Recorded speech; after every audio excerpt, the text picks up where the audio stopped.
Prosperity Through Thought Force by Bruce MacLelland. Author's Foreword.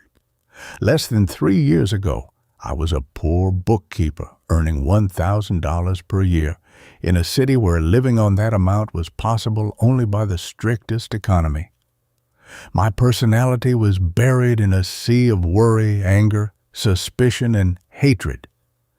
These things prevented my evolution to the position to which my talents entitled me. I knew I should not be under inferior men, but did not know why it was so. Smarting under a sense of injustice, I felt the fiercest antagonism to both people and things. My friends were few, my health poor, hard work and poverty my lot, and there was nothing to indicate a brighter future. The thought was brought to my attention that success in life could be obtained by developing strength of character and controlling my mental forces. The idea appealed to me as possibly true, while if it were not true, there would be no injury resulting from a trial of it.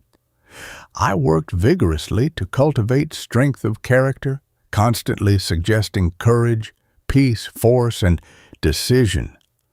From the awakening in morn until slumber closed my consciousness, the suggestions were incessant. It was 1.5 years before any financial improvement was noticed, though it was apparent that I was getting stronger daily. At the end of the first year, I resigned my position, determined to tolerate existing circumstances no longer, without money or friends. I did not know where I was going or what I would do. I had grown. Where 1 year before I had worried myself ill through fear of losing my position, I now voluntarily gave it up, knowing and feeling I would do better. Within 24 hours, an offer of $100 per month was received, and I accepted.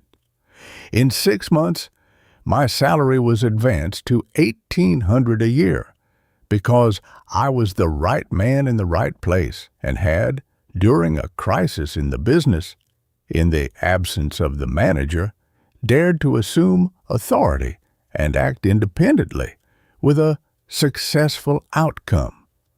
At the meeting of the board of directors, I was regularly elected secretary of the corporation by which I was employed, and 2 months later my salary was advanced another $50 a month, because I conceived and carried out 2 ideas which netted many thousands of dollars to my employers.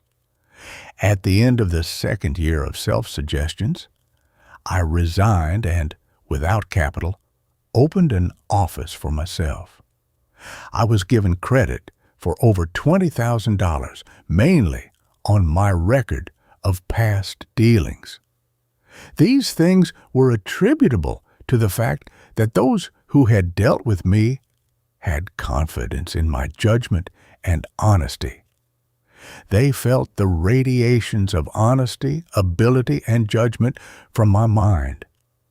Briefly, in 1 year I had paid every dollar I owed and had $11,000 ahead. I then quit the business in order to have leisure to write the personal experiences upon which the ideas herein contained are based. But I must acknowledge that even now, with plenty of money for all needs, a happy home, and everything one need wish, I have moments of depression, of loss of confidence in self, lack of faith in God, as well as the occasional inability to sustain a happy buoyancy and contentment of mind. Then the reaction comes, and I regain strength to calmly wait and be led, strong in my belief of a guiding hand. I hope to help those who peruse these pages by instilling courage into them until they are strong enough to accomplish their aspirations.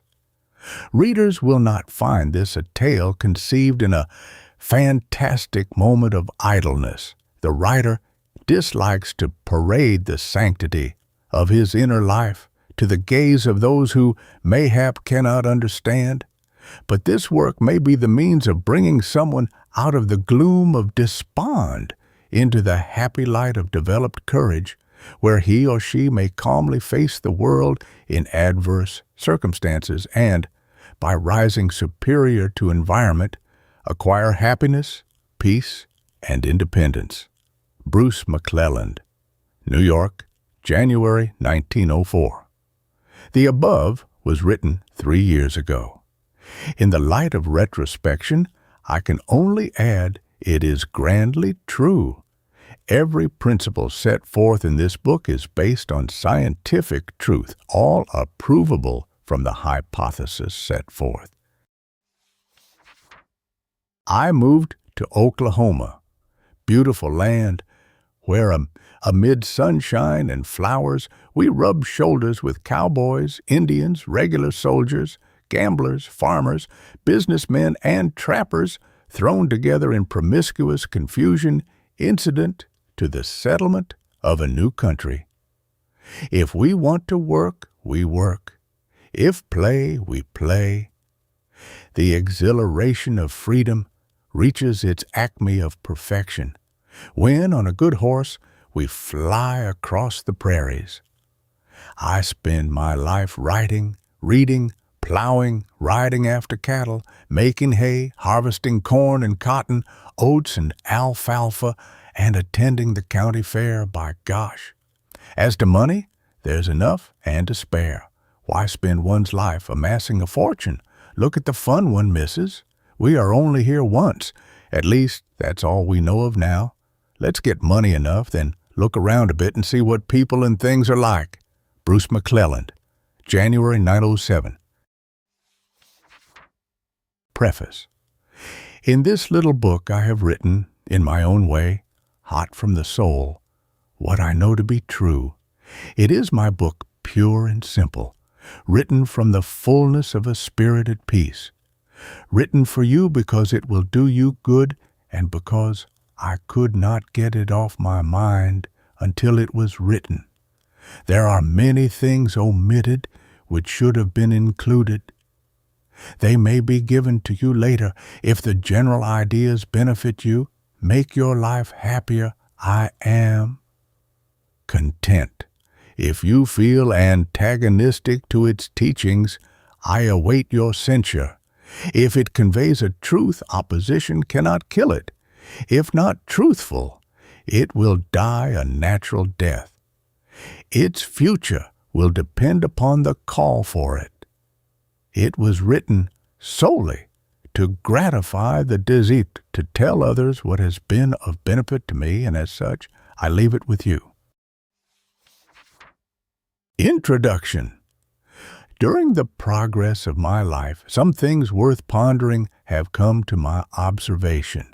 Among them was the everywhere apparent fact that quiet, forceful workmen who were always absorbed with their work, enjoyed that work, owned their homes, had enough to eat and wear, treated their families kindly, were respected by superiors, comparative, and their lives seemed ideal. There was no straining and striving to outshine their neighbors, no frantic endeavors to do something or be something beyond their simple, home-like, happy selves. It was also apparent that when there was a promotion in the shop, these steadfast, silent men were promoted, while their hustling, bustling, hurrying, worrying, fault-finding, snapping, and snarling fellow workmen stayed in the ranks and were swamped by debts, forever in trouble. As I became associated with employers, there seemed to be a new element in them not found in the workmen. This was a feeling of independent reliance on self, and it occurred to me that perhaps that reliance, or lack of it, was the difference between employer and employee. Later in life, it became possible for me to closely observe some of the masterminds in the world of business, and to the qualities peculiar to each there seemed to be added an inherent force, a something one could feel distinctly upon coming into contact with them. They were able to think of thousands as others thought of hundreds, and obtain them as easily. They were broad, strong, hopeful individuals who bent their energies to accomplish vast undertakings, the very thought of which would frighten an ordinary man. It was also noted that the wisest men, those who could see the farthest into any project, were quiet, calm men who could not be easily disturbed. Some of the wisest were not capable of making money beyond their barest needs, from which were deduced the conclusions that wisdom is induced by peace or calmness, and that wisdom without force is of small value. While the one enables the mind to determine what to do, the other is absolutely necessary to carry out that determination. Force without wisdom, while expanding itself largely in useless and ill-directed efforts, accomplishes little or nothing. It was also observed that as wisdom increased, the mental forces were conserved, not driven to excess, exercised but not exhausted, which increased the limit of force.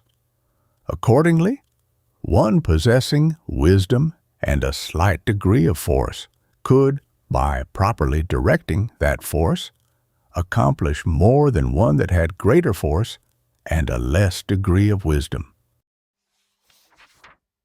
It was seen that well-laid plans and determined efforts often brought small returns, while the great successes were the outgrowth of small beginnings. That there must be reasons for all this is self-evident. Tracing backward from effect to cause, it was easily determined that physical prowess need not be considered, since some of the greatest leaders have been slight, weak men. Then the educational line was carefully investigated, and but a few of the greatest were college-bred, and some were illiterate. It was evident that the secret lay not in education. It was also noticed that some people had the ability to absorb knowledge as easily as a sponge absorbs water, yet were unable to derive any benefit from their learning, while their classmates, who were unable or unwilling to learn, often startled the world by some great achievement. Negative natures make the best students, but positive natures produce the most action. Further research proved that the most obedient is boy in school often became a clerk for the worst rascal, that the educated, independent thinker was the best of all, that the man who was the most anxious to obtain money had the least, that he whose sole ambition was to own a cottage got no more, that the man who hated the most was loved the least, and that the man who tried to frighten others was himself afraid. It was observed that haters' bodies were always tensely drawn, the muscles incapable of relaxation, both mind and body shriveled and contracted, functions deranged, and the bodies full of aches and pains. The explanation was that hatred, jealousy, and despondency had an attraction for a tense, inharmonious frame of mind and produced the corresponding effects in the body.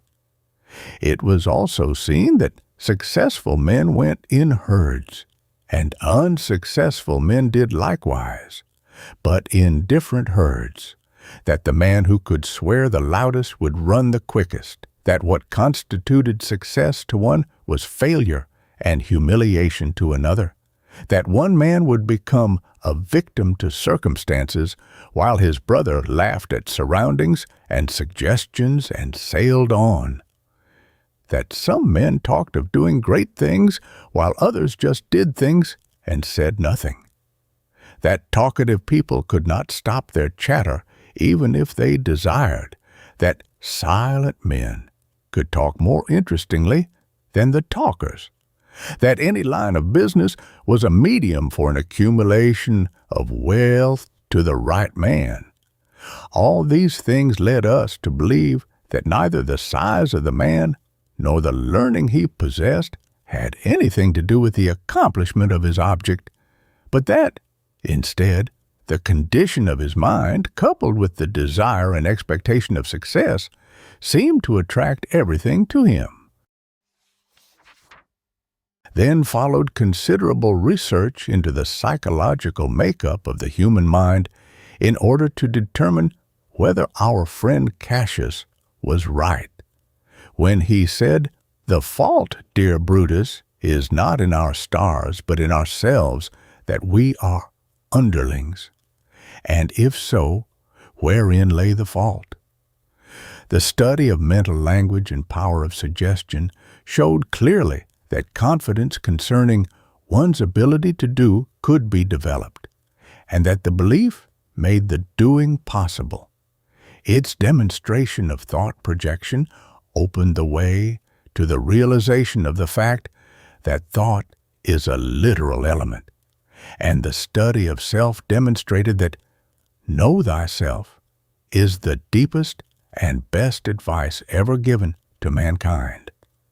It embraces the knowledge that character or self can be strengthened and ennobled, that force can be added to one, that the mind attracts success in all things as it is freed from jealousy, envy, distrust, ill will, anger, haste, and fear, that this study of self or introspection made plain to each his own, strong as well as weak qualities, or his hold on justice, force, confidence, determination, etc.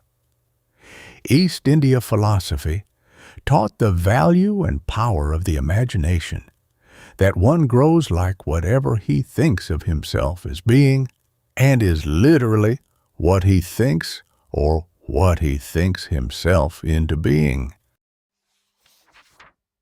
Observation impressed upon us the constant effect of the mental images brought to the attentions by surroundings, that through that power some were controlled by circumstances, while others, giving less attention to the surroundings and more to some ambition, are able to rise above circumstances and control them.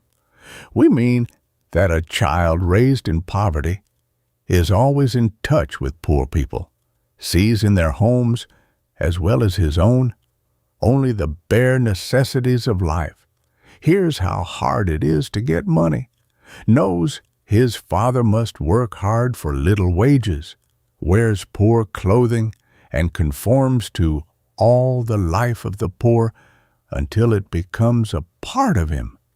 The evidence he sees of wealth is not real. He feels it is not for him. The things he has seen all his life, the circumstances with which he has been surrounded, have created that frame of mind. Now, let him make mental images of himself occupying a better position in life, having money and friends and everything he desires. In time, that becomes the reality, while the old life is the unreal. His circumstances change as his mind changes. He has risen above circumstances, has controlled them. The study of nature in all her forms, the effects of desire in both animals and man, prove the existence of a law of vibration. And if the law was invoked vigorously to supply the deficient qualities in each mentality, their inflow followed. But if invoked to bring money and worldly gain, there would be no response. All good things came to him who built up purity and strength of character. This alone was meant when the Christ said, "Seek ye first the kingdom of God and his righteousness, and all these things shall be added unto you." It was true then and is equally true today. Seeking the kingdom does not mean faith in any existing creed. It means to develop a condition of calmness or peace in the mind, allowing an inflow of divine wisdom. When one becomes in rapport with the Supreme, dwells in heaven. Heaven is within you, a condition and not a place. All this was believed, and the study of others' thoughts versus their present condition proved that their income was the effect of their strength or weakness of character, which in turn was due to their manner of thinking and the nature of their thoughts. But development of self alone gave demonstration and established the fact that success in life is due entirely to the personality of the individual. That through introspection, mental suggestions, the law of vibration, and the power of imagination, anyone can make of himself whatever he chooses. Personality consists of elements which have been named courage, confidence, judgment, decision, determination, aspiration, and truth. The degree in which they are possessed determines the power of the individual. The conditions of calmness and concentration allow the best use of these powers. Thoughts are vital, living, actual things, as real as oxygen or hydrogen. They come from without, and their value to any mind depends on the condition of that mind. If it is strong and forceful, it receives strong and forceful thoughts, which produce strength of character. If fretful, vacillating, uninspiring, and cowardly, it receives that class of thought which produces misery, poverty, and poor health. And every thought received and issued from your mind makes a stronger or weaker person of you. A knowledge of these things does not produce results, but realization of this truth, with the resulting watchfulness and control our thoughts, does. And the practice of autosuggestion develops the elements of mind, making the control possible. These truths are of the world of mind, and the grosser condition of mind in which ordinary individuals live can scarcely believe it possible that there are higher planes attainable by that particular mind. By planes of mind is meant the condition producing the attitude which would cause some to ridicule any new invention or idea, in contrast to the promoter, who could see clearly the feasibility of the project, and the various attitudes are shown by all those taking views between those two. It is the ability in one to see a truth when told of it, the lack of ability in the other to accept any portion of it. These planes have existed since history begun, and have been the greatest hindrance to world betterment, particularly in regard to morals and religion. The lower attitudes, being numerically greater, have obstructed the expression of the thought of the lesser number of advanced thinkers. Galileo was compelled to retract when he advanced the idea that the world is round, and the Inquisition was instituted by gross-minded churchmen in order to stop freedom of thought. When, after the practice of autosuggestion, a higher condition is reached, it is at first but temporary. And while back in the original state, which reaction invariably occurs, one will think, oh, it is all nonsense, and a revulsion, a sickening of despair, of hope lost, will hold that mind in its grasp. This experience will only come after you have sufficiently grasped the realization of the idea to give you the impetus to act, and after perhaps weary months of constant suggestions. This principle is not based on your belief or faith. That has nothing to do with it. It is a scientific truth, and it matters not what you think about it so long as you work to develop yourself. Study carefully and reflect on these ideas, one thing at a time, then do it and keep on doing it. Believe what you please about it. Keep your own counsel. This is imperative. There are those who cannot believe these truths. Their minds are of the lower order, entirely occupied with worldly matters. They are blind to spiritual truths and call all others visionary in their superb self-sufficiency. If a mind capable of half seeing, half believing these things is brought into contact with them, it will be blinded by their blindness.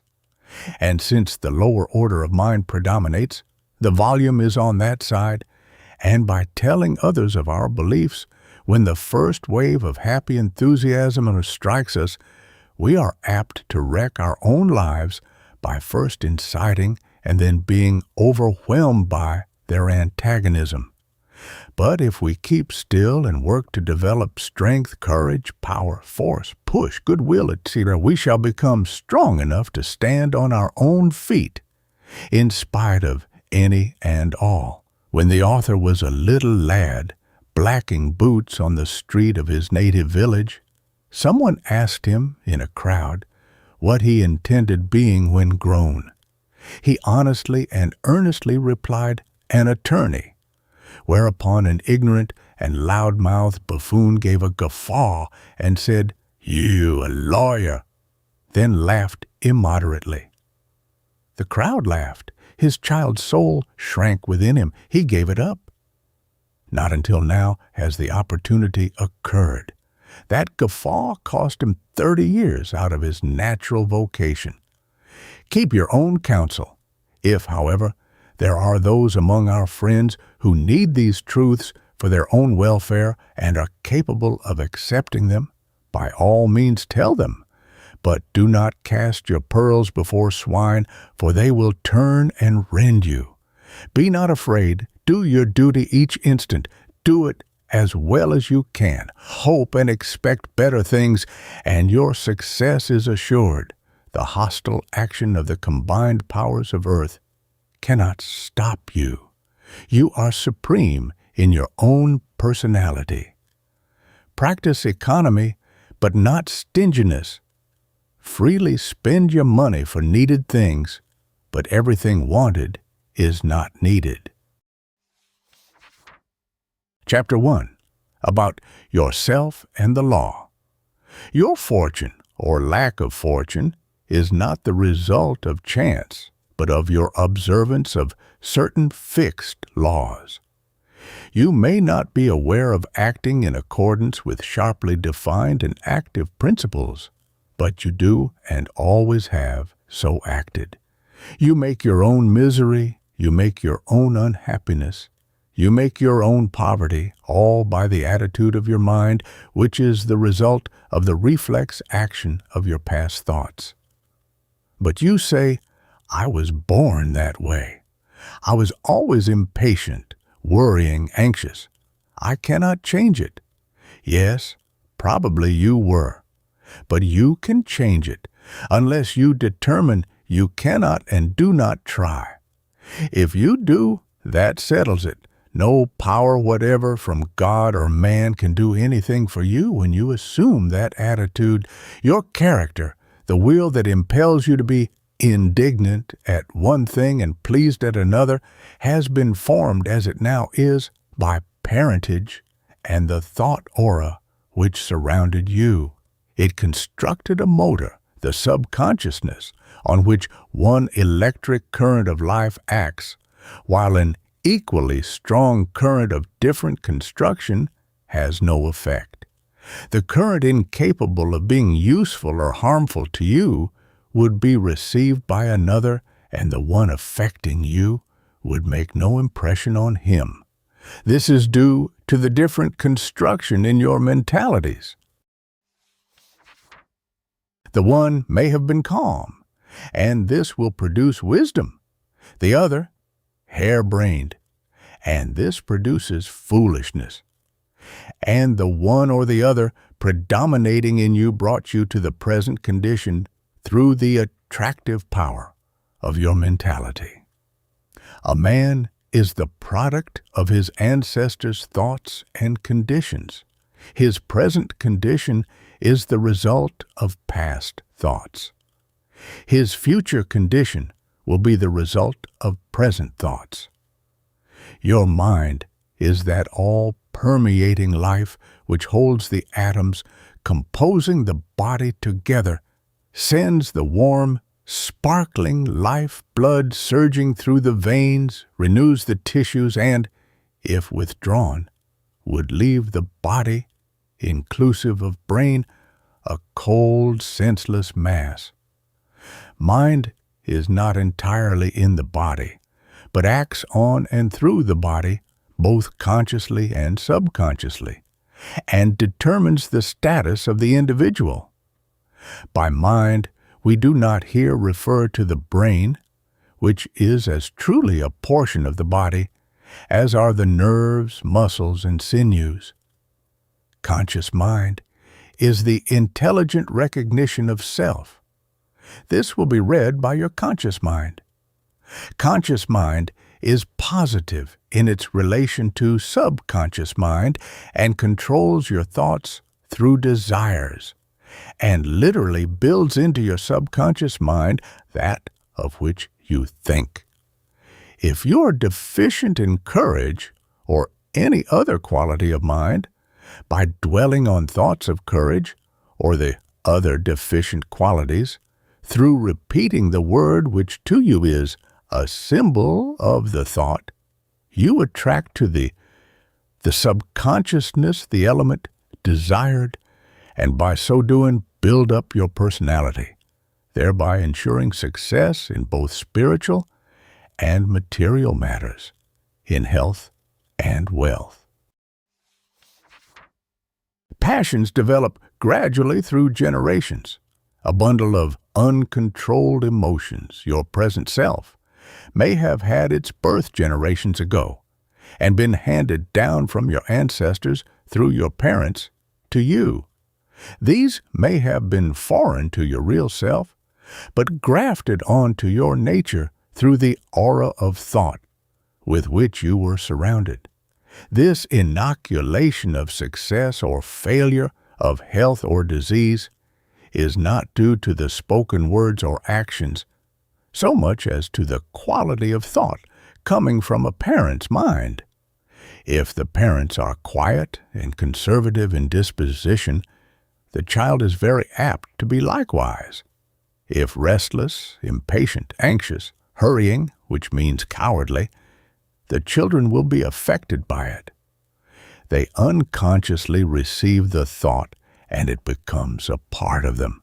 If the parents have a large degree of courage in themselves, every thought is tinged with it, and the child, though cowardly in its nature, grows into a vigorous, courageous man or woman. Courage is a positive element, and, if developed, overcomes fear, a negative property, in every instance. The little child has his own personality and is subject to grafting just to the extent that the individuality of the parents exceeds his own.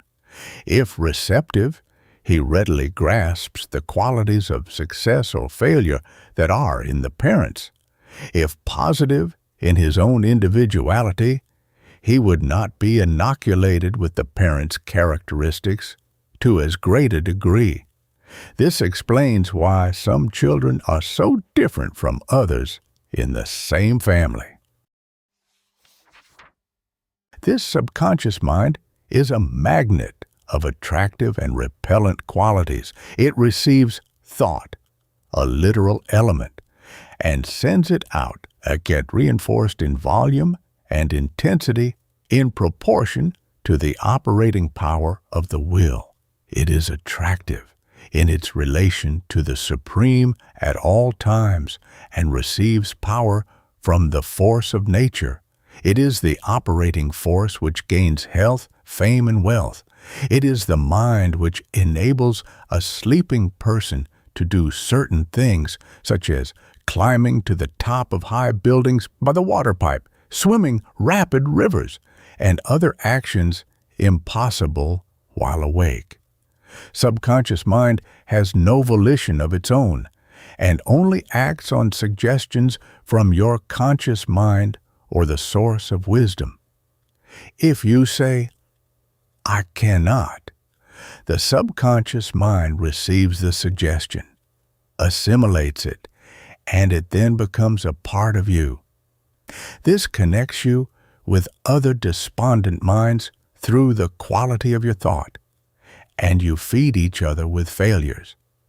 One object of autosuggestion is to impress upon your subconscious mind the thought that you can and will, and success follows. This mind also reacts on your conscious mind. If you have been an "I cannot" chap for years, every time you think a vigorous "I can" thought, your other self says, "No, you cannot," and depresses you, making your efforts spasmodic and unfruitful. You must first get that mind trained to feel that you can, and it will sustain you if you feel discouraged. This takes time, the length depending on your receptiveness and flexibility. There can be no failure. Every cheerful, happy thought reaches the subconscious mind. It is digested as thoroughly as the condition of the mind will allow, and the remainder is rejected, just as the stomach digests food. Some stomachs are in such a condition that they can only receive liquids. Others assimilate solid foods, while a healthy stomach requires a variety of strong foods. So with minds. Some are so burdened by worry, fear, that thoughts of strength make but light impressions. Others can receive a greater portion, while the healthy mind accepts it as a matter of fact. During suggestion, the growing mind receives the next similar thought and more thoroughly assimilates it until at last all such thought is received and retained.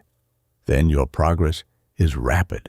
Your successes are assured, and returns come in hard, cold cash.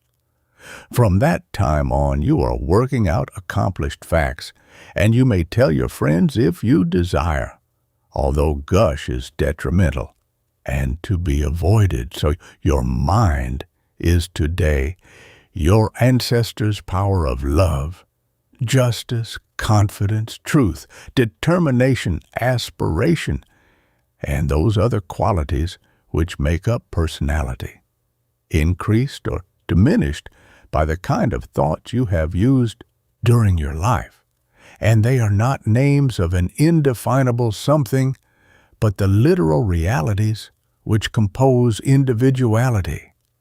If parental suggestions and your surroundings made you believe as you do now believe, would not a change in surroundings and different suggestions change your belief? Why not then make the suggestions yourself? And a change in the improved mind will bring improved surroundings. These elements are not only received from people, but from the divine life which surrounds us and permeates us and of which we are composed. They flow from one brave man to another, constantly strengthening them, and both are connected with the great body of these elements from which they receive a constant inflow. This, we know, may be hard for our readers to understand and harder to believe. Some cannot believe it. They are groping in the dark and do not believe there is anything to see. The two elements of mind, love, and intellect constitute the whole mind of man. Will, affection, emotion, in fact, all sensations are the divisions of love, while understanding, thought, language, and instinct are of the intellect. In the successful man, affection and emotion, and to a certain extent sensation, must be under the control of the will, and this in turn must be guided by understanding, from which is evolved harmonious thought, which in turn draws the material success that is desired. Therefore, to be successful, you must bring all fear and its resulting emotions under the control of the will, or destroy them entirely, and to that end we will devote our attention. When the mind is in a condition of harmony, i.e., the emotions under the control of the will guided by the intellect, the aim high, it produces a condition of peace and allows the inflow of wisdom, infinite wisdom, which produces progression. It will carry one from ill health and poverty to health and sufficient income for all needs. This is a law, this progression or success, and you are being deprived of your just rights if you do not have every needful thing. It is but natural for you to have money, friends, and happiness, and any other state of existence is inharmonious and unnatural. You have the right to enjoy life, follow the occupation you choose, do as you please, so long as you please to injure no one, either in thought or action. This is your natural condition, and nothing but the action of your own mind can deprive you of it. It is a law. Live in the law, and your development is assured. It is literally true that conditions confront one precisely as they are expected. Expect poverty and failure, and you will get them. People think of you just as you think of yourself. If some position is big for you, you fear you cannot hold it because of the great responsibility that is, the measure you have put on yourself, and others measure you by that standard and would not let you handle important work for them, even if you are educated and polished. We do not mean that if you think you are smart, others will think likewise. If you consider yourself smart, it is because you have not wisdom enough to realize how little the wisest men know or can hope to know, and others measure you by what you are, i.e., by what you think, and not by what you think you are, or by what you think you think. Your attitude of mind in both particulars is usually a very good guide to your mental state. If you expect failure, probably you are deficient in courage, self-appreciation, and that optimistic, happy, loving expectation so essential to success.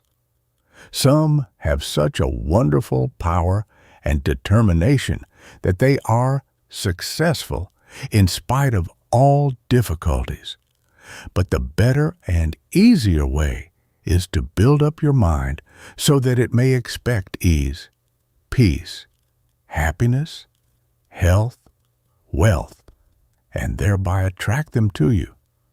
For most of us will fall by the wayside if we depend upon our force alone, and anyway, the road is rough and stormy, and the degree of attainment, even for those who succeed, is much lower than it would have been had that force not been depleted in fighting obstacles created by that same mind.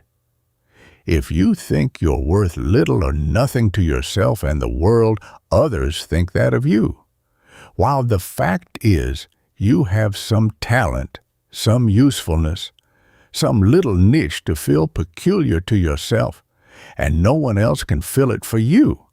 And unless you occupy it, there will be no occupant. You are just as much needed in your place as any other man is needed in his. have respect for yourself as one of the forces used in and by the Supreme to the great end that to us doth not appear as yet. Have you ever noticed that when you are angry or discouraged or sullen, others instinctively avoid you?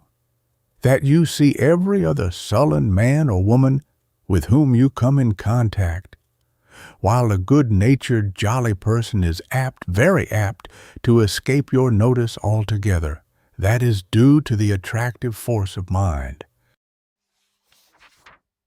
People in similar conditions naturally gravitate to each other. If you would make the right kind of friends to assist you in a business way, no successful business can be conducted without them. Learn to think strong, self-reliant thoughts, and they will come to you. If you want to know just what you are, notice how strangers act with whom you come in contact. Do they smile or frown when they meet you? Are they glad to see you or anxious to get away? Do they scarcely notice you or seem to recognize your strength? If the first, you're a cheery, happy disposition. If the second, the reverse, and need more goodwill and sunshine in your soul. If the third, you need strength, power, and force.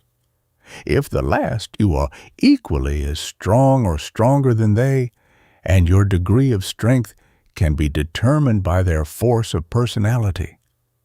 This law of attraction may be limited as follows. This is not a theory, but a principle well understood by Joseph, Moses, and the Christ of Jewish history.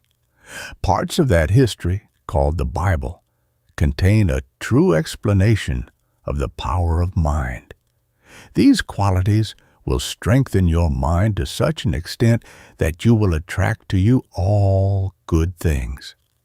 There are no mistakes in the operation of natural laws. Every man, woman, or child gets exactly what he deserves, what he draws to himself. Your present position in life is the result of your past thoughts, and your future position will be the result of your present thoughts. Possibly you may say, I don't believe a man can get wealth through his thought power. What brings wealth? Did you say opportunity? Do not believe it. I tell you, the man makes the opportunity. Thousands are losing their wealth daily. Other thousands are accumulating wealth. It's all in the man. Do you know a calm, courageous, forceful, determined, self-reliant, aspiring man?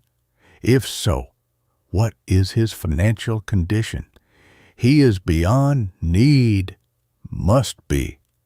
Do you know a weak, whining, melancholy, morbid, nervous, fretful, vacillating man who probably spends his time pushing one thing today, another tomorrow, not holding to one idea long enough to drive it to a successful conclusion? What is his condition? Physically, morally, mentally, and financially a wreck. Why is he so useless to himself and the world? Because his mind does not have the qualities of wisdom, persistency, determination, aspiration, and courage. If he had, he would not be a failure. But you say, I do not believe these qualities can be developed. I do not believe a coward can grow into a courageous man or a failure into a success. Why not try it and find out? It certainly is worth a trial.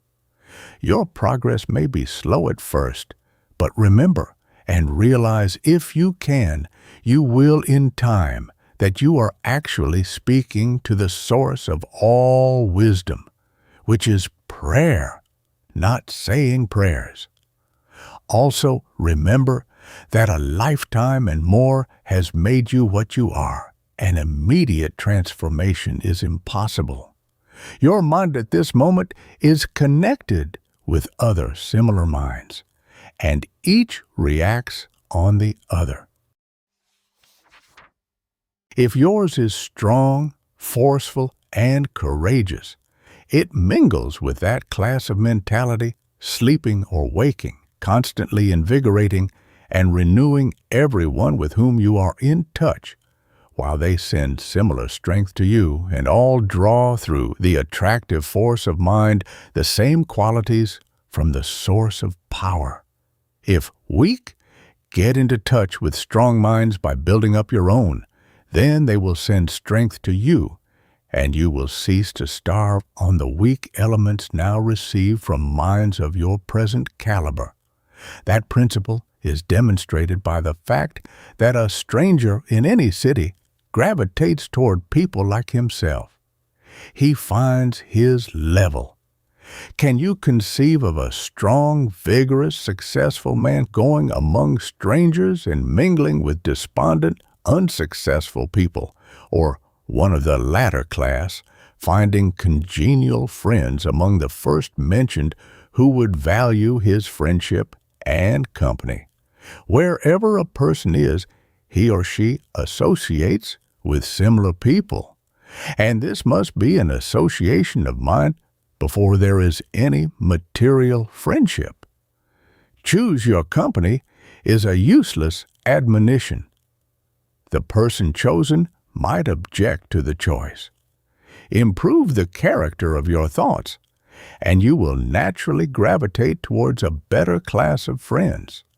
Their association will put you in touch with opportunities that never would have been yours under the old conditions. But you say, how am I to change the character of my thoughts? Just keep the thought of courage, peace, strength, power, justice, goodwill, decision, force, confidence, determination. It's before you. Live in it, dwell on it, demand it, pray for it, and these qualities will come to you, slowly at first, but every atom gained gives you increased strength to draw more, until at last the added strength attracts a cleaner, stronger class of thoughts, and they bring you in touch with successful men. So, with money and continued prosperity, the attractive force of your mentality will bring you the opportunity. You need not seek it. It will seek you, and your mind will be in condition to recognize the value, will have the decision to force you to act, and the courage to carry you through. Using your thought powers to seek an avenue to lead you to wealth is an error and a useless expenditure of energy. No great success was ever planned, but came naturally from following an idea, working on it quietly, steadily, and courageously, and usually with little fear of future success or failure. Choose the occupation you like. If it were something that you consider beyond you, and it probably will be, develop yours into a successful mind by the methods to be given you, when it will be commonplace and natural. One of the first requisites is a condition of calmness or peace. Many people are today in a chaotic condition. They cannot hold their thoughts to one subject for 10 seconds, cannot prevent their darting around with lightning-like rapidity. If a successful thought comes, they cannot grasp it firmly enough or hold it long enough to act on it. This condition of mind weakens both mental power and physical strength, renders sleep fitful and subject to fantastic imagining, and prevents the inflow of strength and destroys all prospect of health and success. You are what you think, not what you think you are. Chapter 2. Concerning Elements, Determination. This quality is usually confused with stubbornness and that fierce, dominating desire to ride roughshod over everyone who has opposing ideas, the desire to bulldoze, overpower, tyrannize without regard to whether right or wrong. That kind of man is just as self-willed when shown he is in the wrong as before, and he will not be moved by reason, logic, or superior wisdom. He will sacrifice money, friends, home, plunge his family into want, if by so doing he can only have his own way. This attitude of mind is one of ignorance, inelasticity, intense selfishness, and one in which determination has no part. It is usually brought about by circumstances controlling the individual, and by the individual living under circumstances which produce a narrow round of duties, of thoughts, or, in other words, a narrow life. Study, travel, intermingling with all classes and kinds of people usually take a great portion of this characteristic away. Judicial history is full of records of families broken up, children scattered, parents made miserable over some trifle because neither would give up to the other. This is due to inability to control the passions.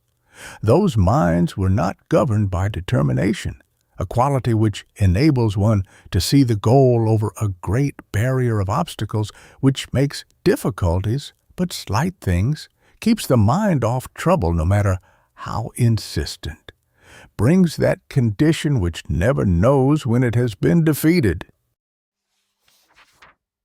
This condition is never troubled with doubts of success, but, after careful consideration, chooses the course to be pursued and goes straight to the goal.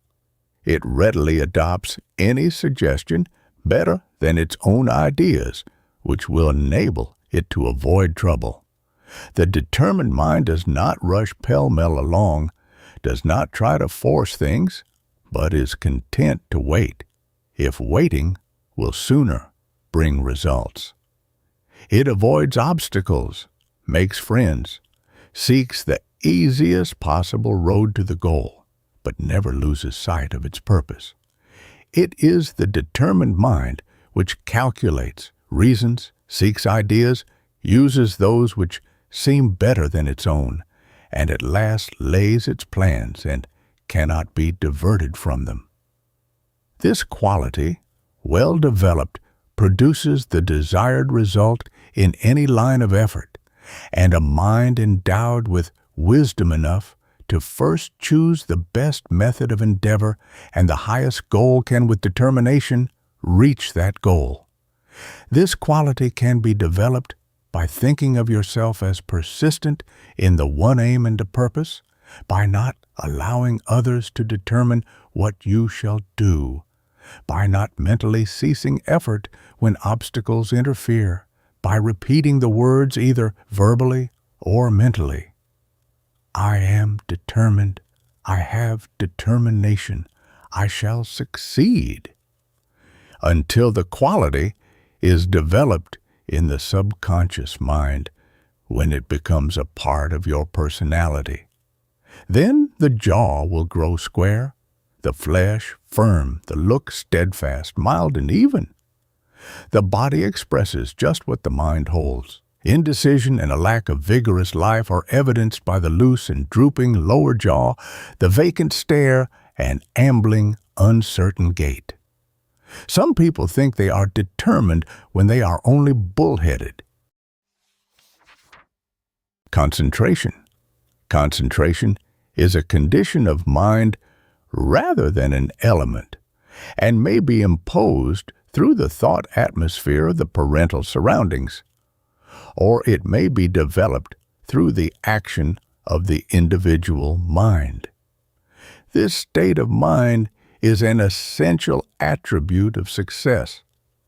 The biblical wording, "give no anxious thought to the morrow," embodies in it a perfect state of concentrative power, which enables the possessor to give the whole force of his intellect to whatever he may be doing at each particular moment.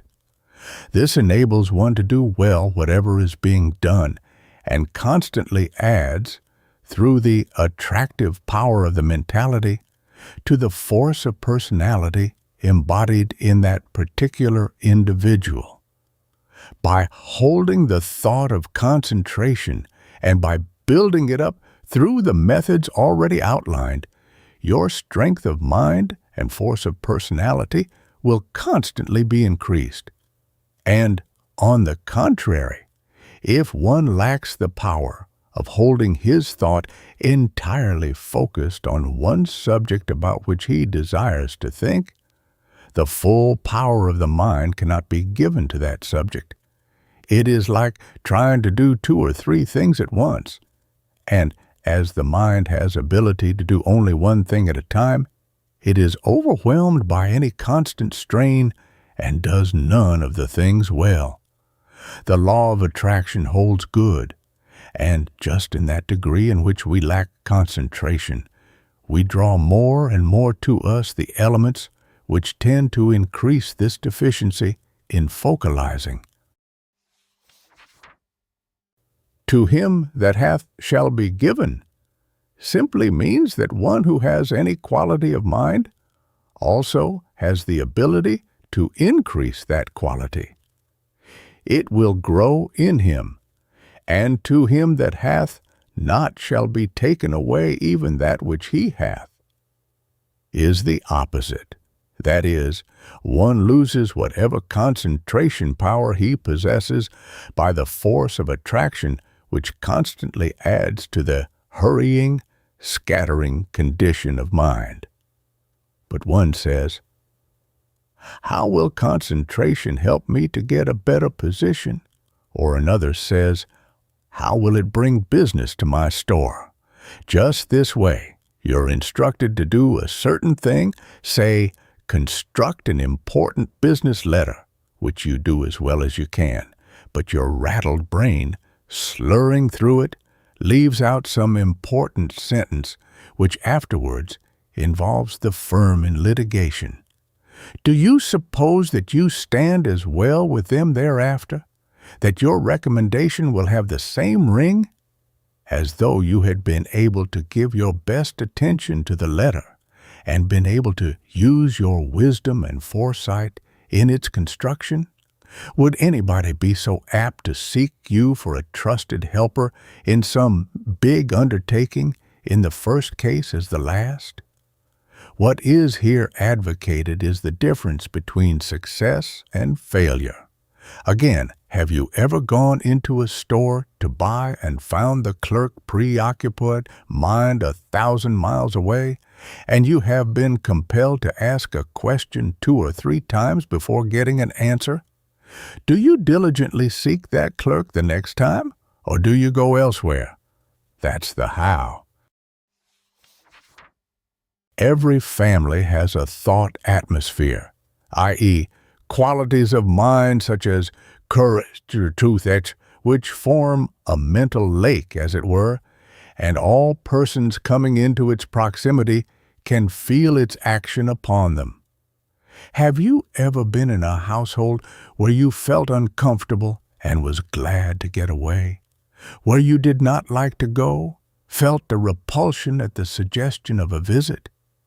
This was because you felt the thought atmosphere or mental lake of that family, and it was not as peaceful as your own state of mind, and therefore not congenial. A practical demonstration of this power of concentration is shown by the actor who forgets his audience, his surroundings, everything, and lives in the life of the person he is representing, and not until he has this power can he ever rise to any great height in his profession. So, in business, when a man has the power to give his whole mind to the particular idea which he is at that moment entertaining, he will sift it, adjust it, assimilate it, and pick out the true and reject the false, and will benefit himself through his wisdom, which is in a very great degree the product of his power of concentration. The lack of this quality produces what a third person would call a scatterbrained man or woman. Their thought is incessantly darting here and there, uselessly exhausting the mentality. In fact, the mind can better stand the strain of continued thought on some important is here used relatively. Material subjects are equally important in the thought world. The importance is only in the mind of the thinker, subject for hours at a time than even a few minutes of such exhausting misuse of its powers. Nervousness is nothing but the lack of concentration, and concentration is only possible to courageous people. In fact, half of the ills the body is heir to are brought on by weakness due to throwing thoughts around at random, as it were. For the body is but an expression of the mind, not brain, mind, or soul, and holding your thoughts to one thing at a time, then changing the character by conscious direction of the will, putting no more power into each thought than is necessary to its successful conclusion, enables a mind to gather strength constantly, and this can be plainly felt throughout the body, which becomes more vigorous, elastic, buoyant, and healthy. When you are once started on this line, your own mind will show the way and lead you on. Then, again, the concentrative mind is the mind of power, insomuch as it carries with it the ability to take the thought, examine it, turn it over in mind, then change it from the subject in hand to some other line of thought at pleasure, interest itself in something else, and recreate itself. Constantly dwelling upon any one idea starts the mind to thinking in a circle, and as it continues in this method, it gradually loses all power to get outside of the circle, until at last it may be but one continual round of hate, revenge, jealousy, and other deteriorating elements which will act as an effectual bar to success and lead to insanity. There is also the condition of haste and flurry that makes us do foolish things and feel indignant at ourselves afterwards, yet do something equally foolish a little later, wherein we imagine persons above us, in whose presence we smile and smirk and tremble, all that can be avoided by cultivating calmness, which is another name for courage and concentration. Chapter 3. Methods of Procedure, Introspection. This study of the condition of the mind enables one to determine in what particular element he may be lacking to know himself. Knowing his weak points, he can develop them and round out the mind into a harmonious whole. It is the projection of thought inward instead of outward, and may be developed by fixing on some weakness of which you may be aware, then developing that element and watching the effect of your changed mind. This gives you an insight into an unknown world. It enables you to find some other weakness, then develop that. Continue until a harmonious whole is produced, when a new world, the world of mind, is open to you.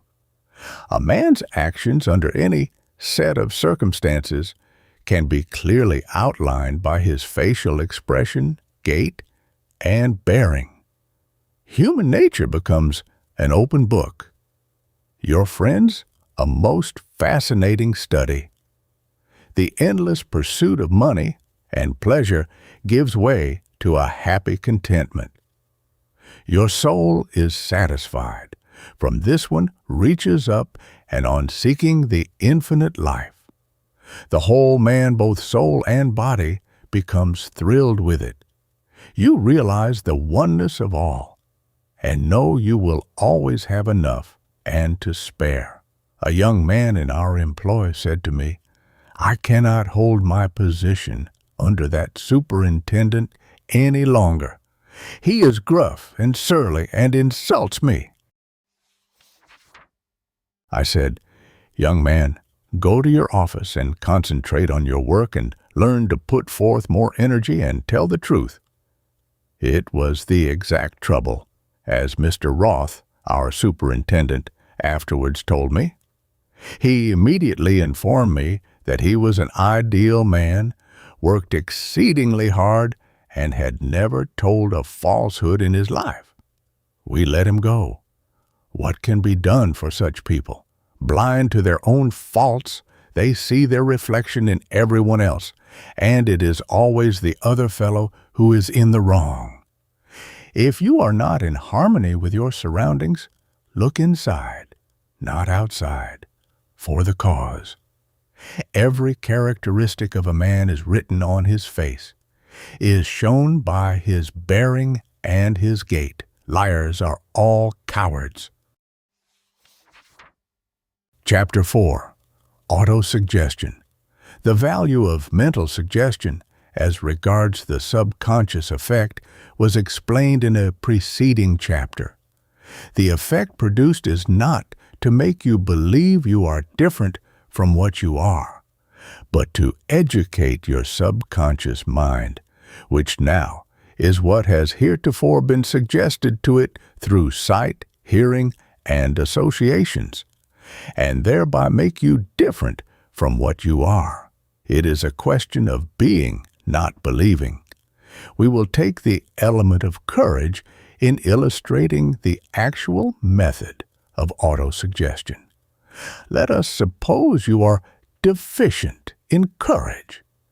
There are no absolutely fearless people, so do not be ashamed to acknowledge your defect. A man may say he fears nothing, yet smiles when he does not feel like smiling because someone smiled at him, fearing his or her displeasure, or rushes pell-mell in wild confusion at the simple request for a business paper from an employer, or trembles at his frown. Say to yourself, "I have courage, I am fearless. I must have courage, I fear nothing." Repeat it constantly while not otherwise engaged. Think of it just before going to sleep at night. This is important. The thought will rest in your subconsciousness, while your positive mind, which never sleeps, is roaming around the world. Repeat it the very first conscious moment after awakening. Continue it now and then during the day. The effect of self-suggestion is illustrated every day. A little boy ran laughing into the house and said, "There is a bear outdoors," and went out again. This was repeated several times until at last he was afraid to go out. He did not believe there was a bear outdoors, but the constant inciting of the element of fear brought him into touch with the great body of fear, and engendered fear in him, totally without cause and due entirely to his own suggestions. In the same family, a little girl lived who was afraid to retire alone at night. One evening she had company, a much younger girl, and the two forgot their fear in their talking and went to their room alone. The next day she said, "I am not afraid to go alone to bed," in a decisive tone. From that time on, her fears gradually left her until she became almost fearless, instead of the timid little one of the past. Suggestions may be verbal or caused by any outside agency and be for one's welfare or injury. Let them cover every defect in your mind. Make your own forms to cover each case. Suppose your highest aim in life is to secure a good position. Let us make an illustration of supposing that you are a farmer's hired man without money, education, or friends, placed in a position where you never meet businessmen, and worse than all, imbued with the idea that a position of, say, bookkeeper is beyond you, impossible for you to attain. The first thing to be done is to overcome the thought of failure, the idea that it is beyond you. Think of it often. Let the idea sink into your mind. Grow accustomed to it. See yourself in such a position, and gradually the thought that you can be something and do something will take possession of you. Never mind how it is to be accomplished. Ways and means will be found.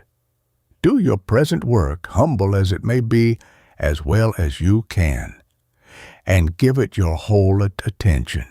It will grow less irksome, and a certain pleasure will be derived from it. Soon, an opportunity to secure work in a wholesale store or something similar will come your way, probably as porter or teamster, and more than likely through your own exertions. Now, keep on doing each task as well as you possibly can, giving no thought to the future. But you say, "I cannot help being worried over the future." Then repeat to yourself, "I shall never worry over anything. Nothing will burden me." Make your own suggestions covering any point in which you feel you are deficient. Tell no one of your aspirations. Then study bookkeeping at home. Do not get in a hurry about it. Study it carefully, quietly at home. An opening will eventually come. Your past record of faithful service will prove a boon to you now. Make an application in a manly, straightforward way.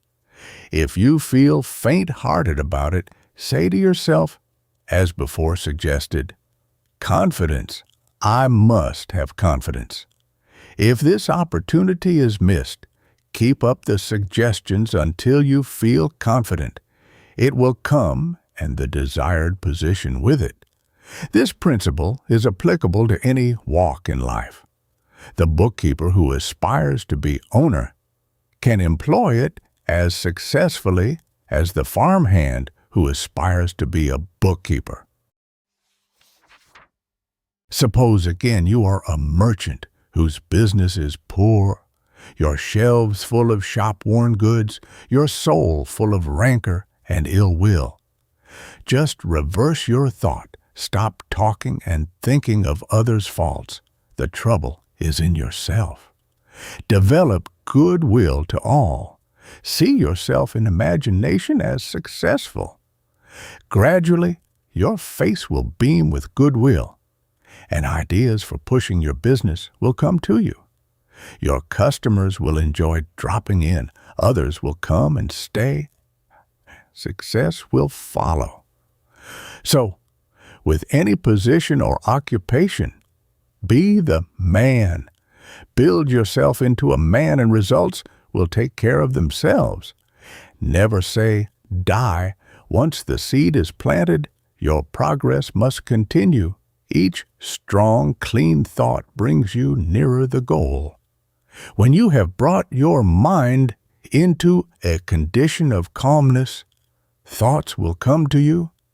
Ideas will suggest themselves, for thoughts come from without. You never generate important ideas yourself. Then you have accumulated strength that enables you to carry out the suggestion to a successful conclusion. Chapter 5. The Law of Vibration.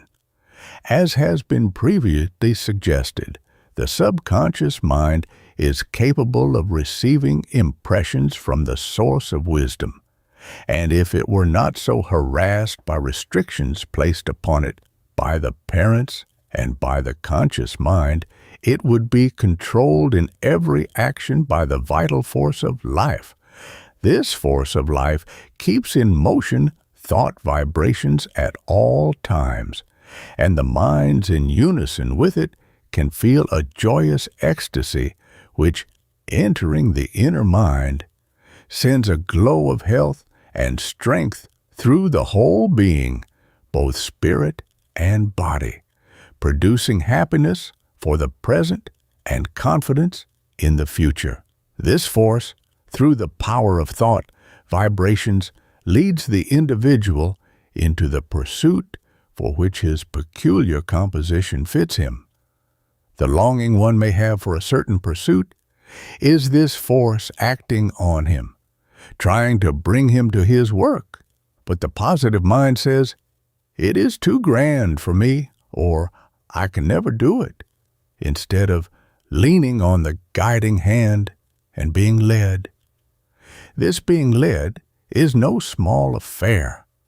It's easy to say, like our good old Methodist mothers, "He leadeth me," but that is as though we had a ring in our nose and were led by a string attached thereto.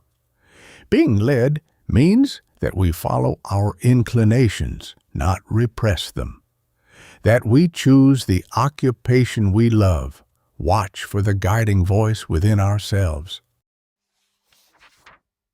Its manifestation comes not through a burning bush, but through inclinations to do this or that, by feeling that one thing will not do even though it looks to be best, and by cultivating that guiding intuition with sufficient courage to act on its suggestions and wisdom, enough to avoid pernicious activity, by letting events shape themselves and not trying to set the old Hudson River on fire, and yet holding that happy enthusiasm which leads us to be still and do things. Work, concentrative work, and watchful interest in our own inner guide will do things for us. We often feel like doing some particular thing but cannot tell why, and it always proves to be the proper thing for us to do. The deficiency of any element could be instantly supplied if the soul were brought at once into accord with this thought force. Many so-called educated people, having confined their subconscious mind to the impressions given to them by teachers and textbooks and none to their own inner suggestions, have built up a character so positive that wisdom cannot enter their subconsciousness. They are learned know what wise men, who receive their impressions or thoughts in this way, have told them, but have little wisdom. Chapter 6. The Law of Demand. We are often told of some mystical thing known as faith, which must be possessed before prayer or demand can be answered. This is not entirely true, or if true, a very small degree of faith will work most wonderful results. In fact, if a calm, peaceful condition of mind is obtained through autosuggestion without the exercise of any faith, the vibrations of thought will bring results. The spark of divine life is implanted in all, and in those who have the least degree of sensuality, fear, rancor, greed, and the host of evils which work havoc in the lives of men. It shines forth in their face, form, and motion, spreading gladness wherever its possessor goes. This life is forever connected with the great body of life, and receives a constant inflow, which, as before stated, is sent to the subconscious mind, guiding and directing it in paths of peace, happiness, and prosperity. This influence ceases to be a guide whenever the conscious mind assumes the ascendancy and directs the efforts along its own lines. The effect of shaping our own life is shown by our decision to do certain things. Then we rush about hither and thither in the fulfillment, and usually fail, or If successful, the results are unsatisfactory. Deeds. We try to guide our guiding spirit, our subconsciousness, which should be allowed to guide us. We produce thereby unrest, suspicion, trouble, which throw us off our balance, destroy our poise, just as a sleeping man standing on the ledge of a high window would immediately fall if awakened. His conscious mind would induct fear, with its accompanying loss of self-control, into the subconsciousness, just as we, through our mental suggestions or decisions to do, destroy the even continuity of progress which otherwise would be ours. Make changes in life by natural gravitation, not by mental wisdom. Wisdom is the guiding hand of God. Be led, for if you are not, the spark of divine life in you becomes a force to produce unrest, hurry, haste, and strife through its constant tendency to bring the individual into those paths in which he is best fitted to succeed. The mind, unable to accomplish its results, tries the harder and exhausts itself in fruitless efforts, and becomes sullen, angry, and rancorous as a result. If in that condition a prayer is sent out for some material object, there will be no result, because the world of mind does not recognize money and property. If, on the other hand, the prayer be for peace, strength, confidence, or faith, all qualities of self, an immediate and lasting result will follow, from which we learn that confidence in ourselves to produce every needful thing is faith in the Supreme, which works through us, directing our efforts into channels for which we are fitted. We are then led by the God in self, the inner consciousness, into that work we can best do. If you have an ambition, an earnest longing for some vocation in life, that is your guide trying to bring you into it. Do not quit your present employment now, post haste, and rush into something you are sure you should do. Just hold the thought of that desired position or vocation. Listen for your guiding impulse and gradually grow into the new life. Do not try to shape your own life at all. No great success ever came through forced effort. It creeps in easily, gently, happily. Let your life go on smoothly, feeling and knowing that you will reach your aim, careless as to the how. This attitude of mind leads you to do things instead of wasting energy in fruitless expectations of some great enterprise you intend carrying out later on in life. Thomas Edison and other similar men illustrate so well this principle. Quiet, concentrative, patient, wholly absorbed in the subject at hand. If your mind is in a hasty, scattered condition, it leads you to shun your present task as perhaps not of sufficient importance to enlist your entire attention. It will attract from the elements around you the thought force of similar minds all bent on failure, and draw failure to you in whatever line of occupation you follow. No one who is constantly boring his friends with the great things he expects to do ever accomplished anything, while the successful man keeps his ideas to himself, feeling that this strengthens him.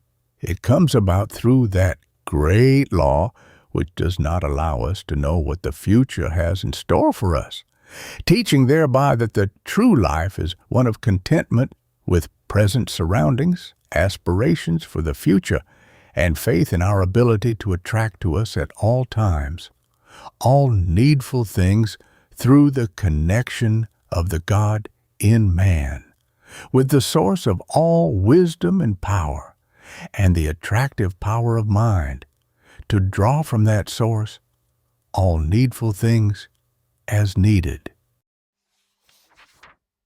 This is a receptive state in which one receives a constant inflow of vigor and life, thereby increasing the attractive power and, as the demands on the exchequer grow from enlarged ideas of the proper position one should sustain, the personality has kept pace, and it will be as easy for you to maintain your higher mode of living as it was to maintain your lower. We know that all advice, logical or illogical, is a useless waste of energy, and that the knowledge of these things will not assist you in the least, that if you are in a hurrying state now, even if you can recognize the truth in what is said here, it would be impossible for you to suddenly change. The effect of perhaps centuries of heredity cannot be at once overcome. But if you desire to change your life, your mode of thought, and give your earnest attention to it, if you require peace, say to yourself, I must have peace of mind.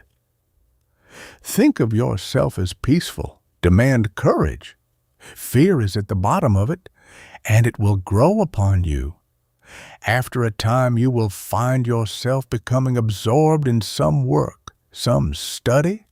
Your mind will be at rest. Then your face will gradually fill out with manly strength. Your body will grow more symmetrical. Money will come easily, and the dull, weary grind will cease. If you are overworked, have long hours and tasks, either mental or physical, beyond your strength, in the support of a large family, worrying as to where you are to get the money on next rent day. It is because of your condition of mind, your lack of courage to calmly, fearlessly face the world and demand your rightful share. Do not infer that it is meant that you are to force the world to give you a living without labor of any kind. What is meant is that you should expect and get congenial employment not from others, but on your own responsibility. That this employment should not be beyond your strength and should bring you sufficient revenue to keep you in comfort. Just reverse your mental attitude, seek courage, and feel and know your irresistible power to overcome all material conditions. Seek peace and wisdom, learn to expect but better things, and soon some little change will occur naturally that will ease your burden. Others will come from time to time until at last you will find yourself where you desired to be and can hardly tell how it came about. Require of the supreme life as your right more wisdom. Do not weakly pray for it as a boon. Determine to have it. Be careful that you do not insist upon something that will harm you, for you will get any quality demanded, either good or bad. Require wisdom to see your deficiencies. Determine to know your inner self. Do not force yourself, but expect results, if the present condition of your mind will permit. Practice also the forgetting of self at all times by entirely giving yourself up to the thing you are doing. Wisdom and knowledge are not synonymous, not quite. Chapter 7. The Law of Imagination.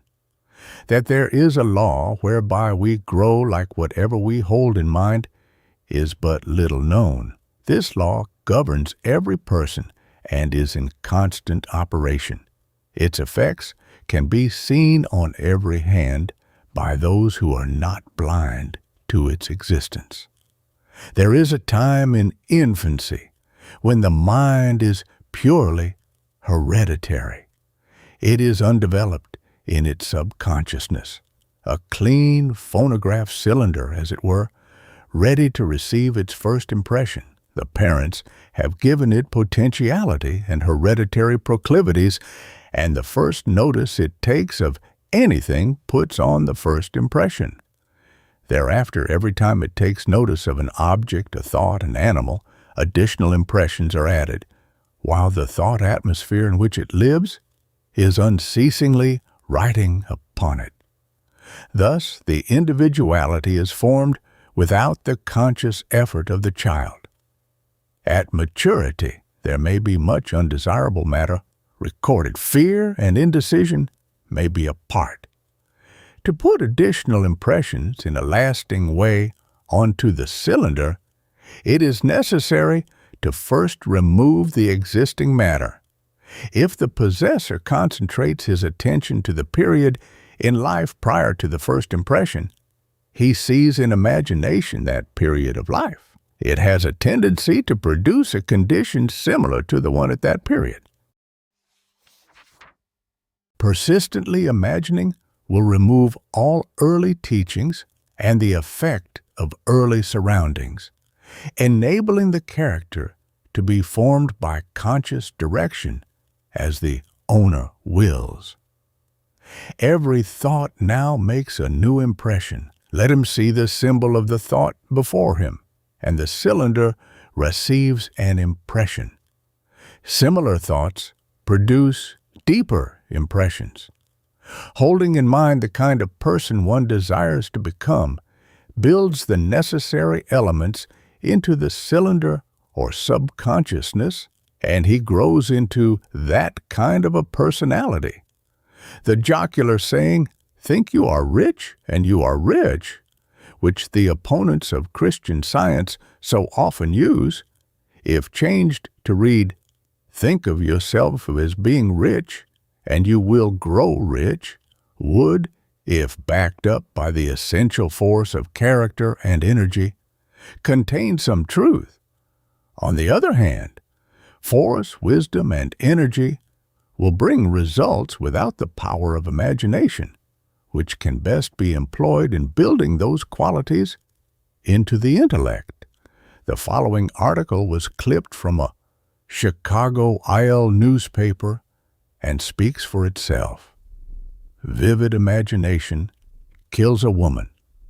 She thought she had been poisoned, and this so affected the action of her heart that she died. Chicago, Tuesday. Not poisoned, but dead, because she thought she had been poisoned, was the singular verdict pronounced by coroner's physician Springer today, after performing an autopsy on the body of Virginia Jackson, an aged Negro woman and former slave. "This old lady thought she had been poisoned," said Dr. Springer, "and it affected her heart to such an extent that it killed her. A neighbor gave Mrs. Jackson a bottle containing a brownish liquid. Evidently, say the police, the woman jumped to the conclusion, on feeling ill immediately after she had tasted of the contents of the bottle, that she had been poisoned. It was not the effect of the imagination on the heart that killed her. It was the severing of the spiritual cord that binds body and soul. No, I am not a spiritualist. The most marked effect of these early impressions is that the child, when grown, will resist any change. He believes anything with which he has been inoculated without regard to reason or truth. Knowing nothing of a higher mind, he rejects every aspiration, whether advanced by his own soul or by another's. The less the parents know, the more firm is the conviction of the child in all their characteristics. To induct a new and better mind, he must first unlearn all he has been taught, accepting whatever amount of courage, decision, etc. they might have had, and then build upon a new foundation. By way of digression, let us observe that old superstitions, the religion of our fathers, is clung to by some minds after their reason and their intuitive sense of the eternal fitness of things loudly proclaim its absurdity. They cannot wholly remove the impressions of their strict training in youth, even when those teachings are known to be false. Sit by the fireside alone in the evening and imagine the word courage before you. Look at it, spell it, think of it, let it sink deeply into your mind. Read your Bible and you will learn more about the power of imagination. You grow into the conditions you image before you. Imagine yourself an ideal man, as nearly as you can conceive of perfection, not as regards your face or form, but as regards being a whole-souled, honest, earnest, steadfast personality. Broad enough to see good in all religions, all nations, all individuals. Big enough to think without excitement of owning thousands of dollars, lands, carriages, and horses. Hold this ideal in your mind, then think of it often, and be not impatient as to results. This law is not only true as to man, but to all life. Spotted buildings and fences cause an increase in the number of spotted cattle on the farm. If this method is too intricate, let it rest for a time, but keep up your autosuggestions. Use these first, last, and every day for developing any quality or element in which you may be deficient. Chapter 8. The Mental Attitude. We have elsewhere spoken of planes of mind which one may occupy. These cover a wide variation from that of the dullard who scarcely thinks at all, lives like the lower animals, is guided by instinct, knows enough to eat and work, but whose mind never receives a new thought, is never filled with aspiration or an inflow of wisdom, to the clear-headed, forceful, calm, courageous, aspiring mind, which lifts itself above the world and reaches back, drawing the world up with it. These may vary to any extent, governed by the degree of courage or confidence, or justice or power in either, and by the manner of thinking, each variation producing a different plane. The proper mental attitude, then, is the plane where one can think clearly, evenly, slowly, not densely, holding the thought as long as desired, with no interference by intruding thought on other subjects. Living in that condition without taking strength by conscious effort, but rather as a natural condition. The attitude that is always going ahead, pushing out strong, vigorous thoughts, never shrinking into itself, fearing failure. A developed condition of peace, wisdom, force, justice, etc. The majority of those who have studied mental attraction understand it to mean that one does nothing but figuratively hold one's breath and await results, while, on the contrary, very vigorous pushing thoughts occupy the mind. In its cultivated calmness, hard-headed, practical business plans are conceived. Good judgment gives the power to avoid fatal mistakes. The concentrative strength prevents pernicious activity, which defeats one's object, and confidence in self produces a feeling of security and peace with a happy optimism. This kind of a mind steadily advances towards prosperity. Every sensible person knows that results are obtained by putting forth effort of some kind. We see a man go into the woods with an axe and cut down a tree. That is physical effort. And the felling of the tree is the result of that same effort. And the greater value of the timber in lumber as compared to its value as a tree marks the gain accruing from his efforts. Again, we see the same man employing a number of men to fell the trees, while his time is devoted to selling the lumber with greater profit to himself. The first case was an effect of physical effort, pure and simple. The second, of building up a business through the condition of mind produced by holding the mental attitude of courage and confidence in self. The resulting action was the natural and logical outcome of that condition of mind. Had he held a slighter degree of courage, he would have feared to launch out, feared to incur the liability of paying the wages of his men, feared he would find no market, feared it could not be a success, and would never have undertaken to have a business of his own. The possessor of the right mental attitude is the kind of man of whom one instinctively says, he is bound to be a success. The energy others use in worrying is used for work, which becomes as necessary as air, and one literally works out his own salvation.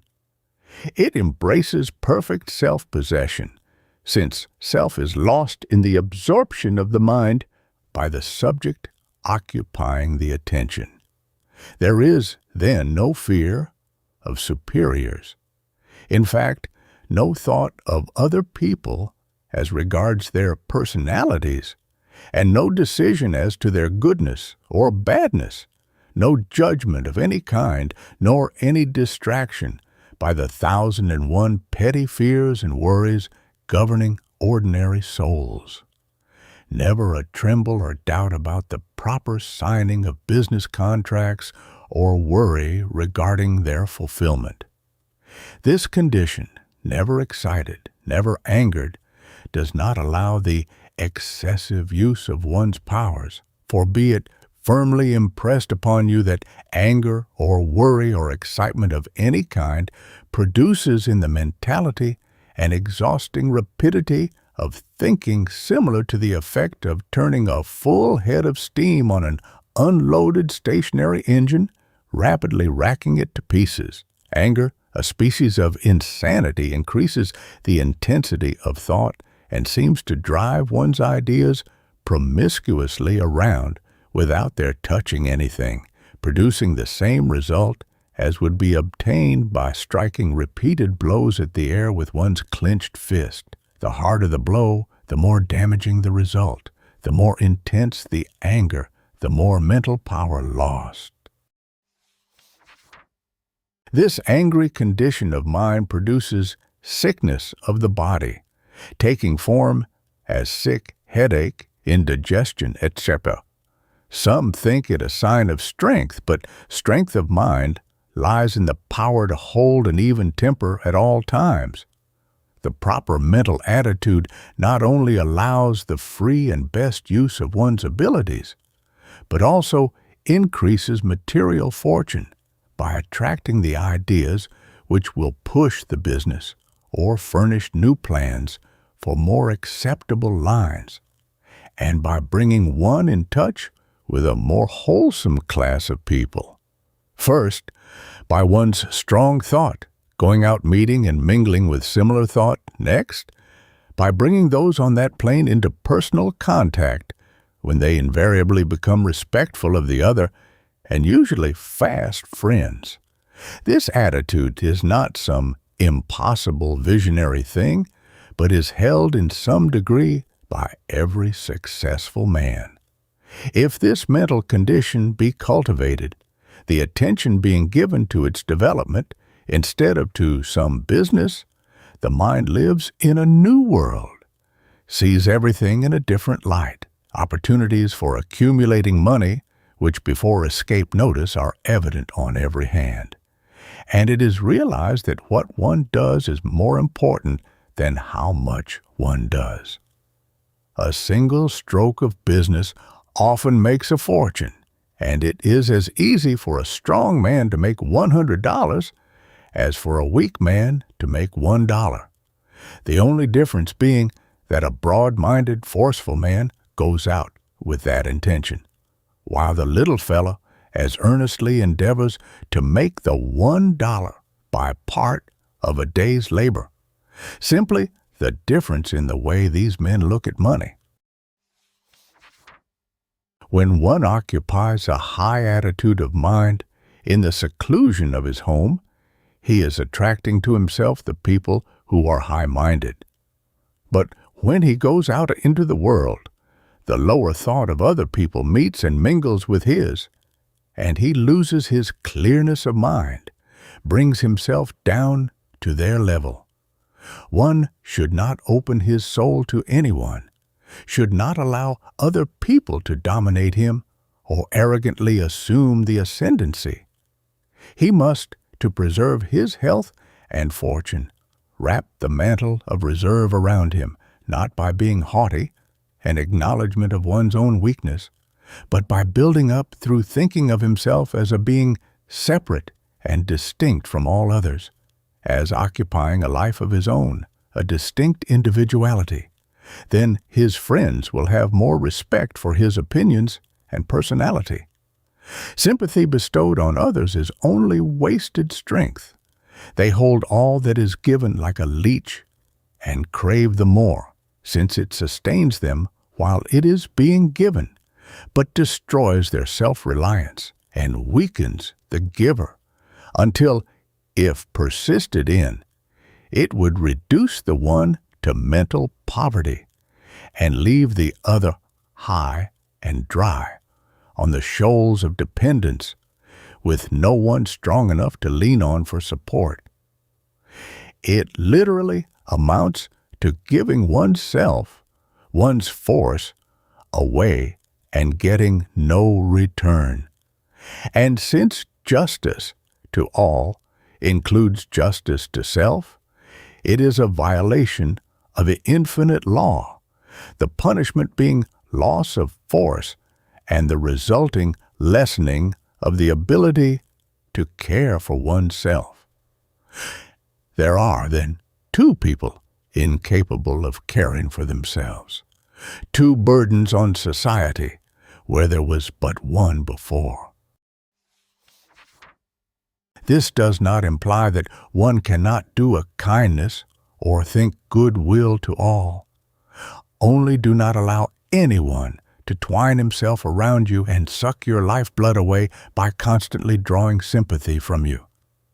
There is a sort of mental sympathy one can feel that prompts the giving to destitute families, caring for the sick, and generally helping one's less fortunate neighbors without giving away one's life through extending sympathy to everyone that asks.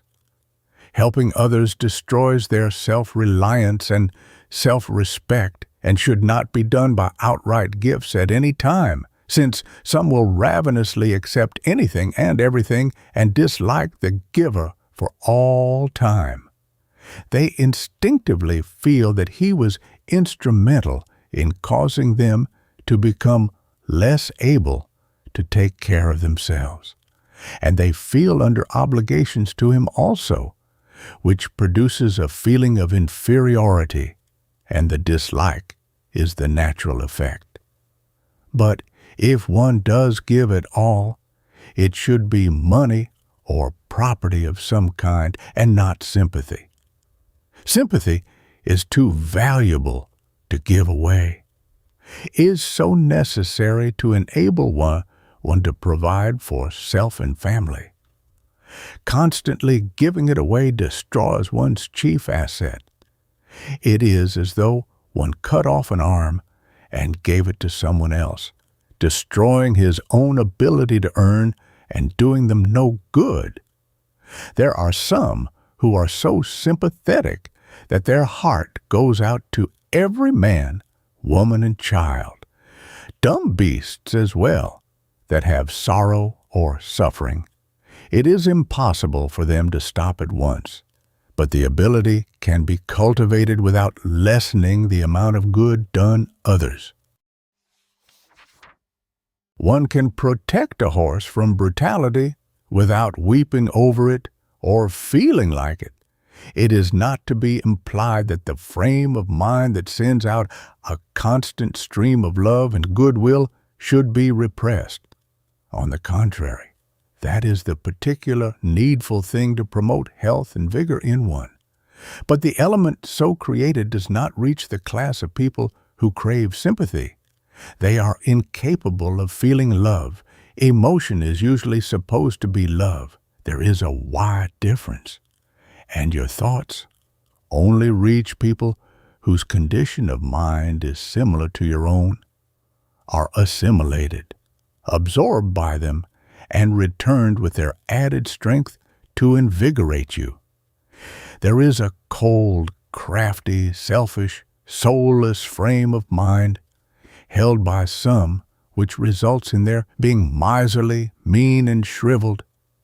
This condition is the result of withholding the outflow of love and goodwill to all.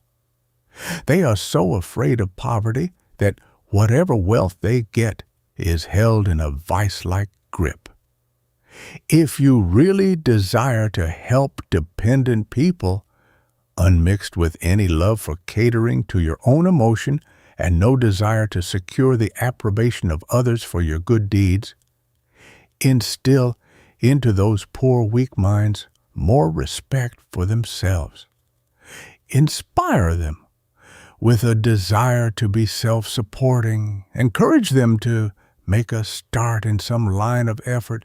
Teach them to stand on their own feet, and you have made a man instead of destroying yourself by giving yourself away and leaving the recipient less able than before to be independent. It is largely a love of self-approbation, a sort of "you're a good man for helping that woman" idea, a standing off and patting oneself on the back for one's goodness, a feeling that sometime we may need sympathy, and if we give it, we will get it. A thorough lack of faith in the supreme or of confidence in self that excites one to extend sympathy, rather than a desire to put another on a self-supporting basis. Inspire people to be self-reliant instead of making paupers, both for your own good and for theirs.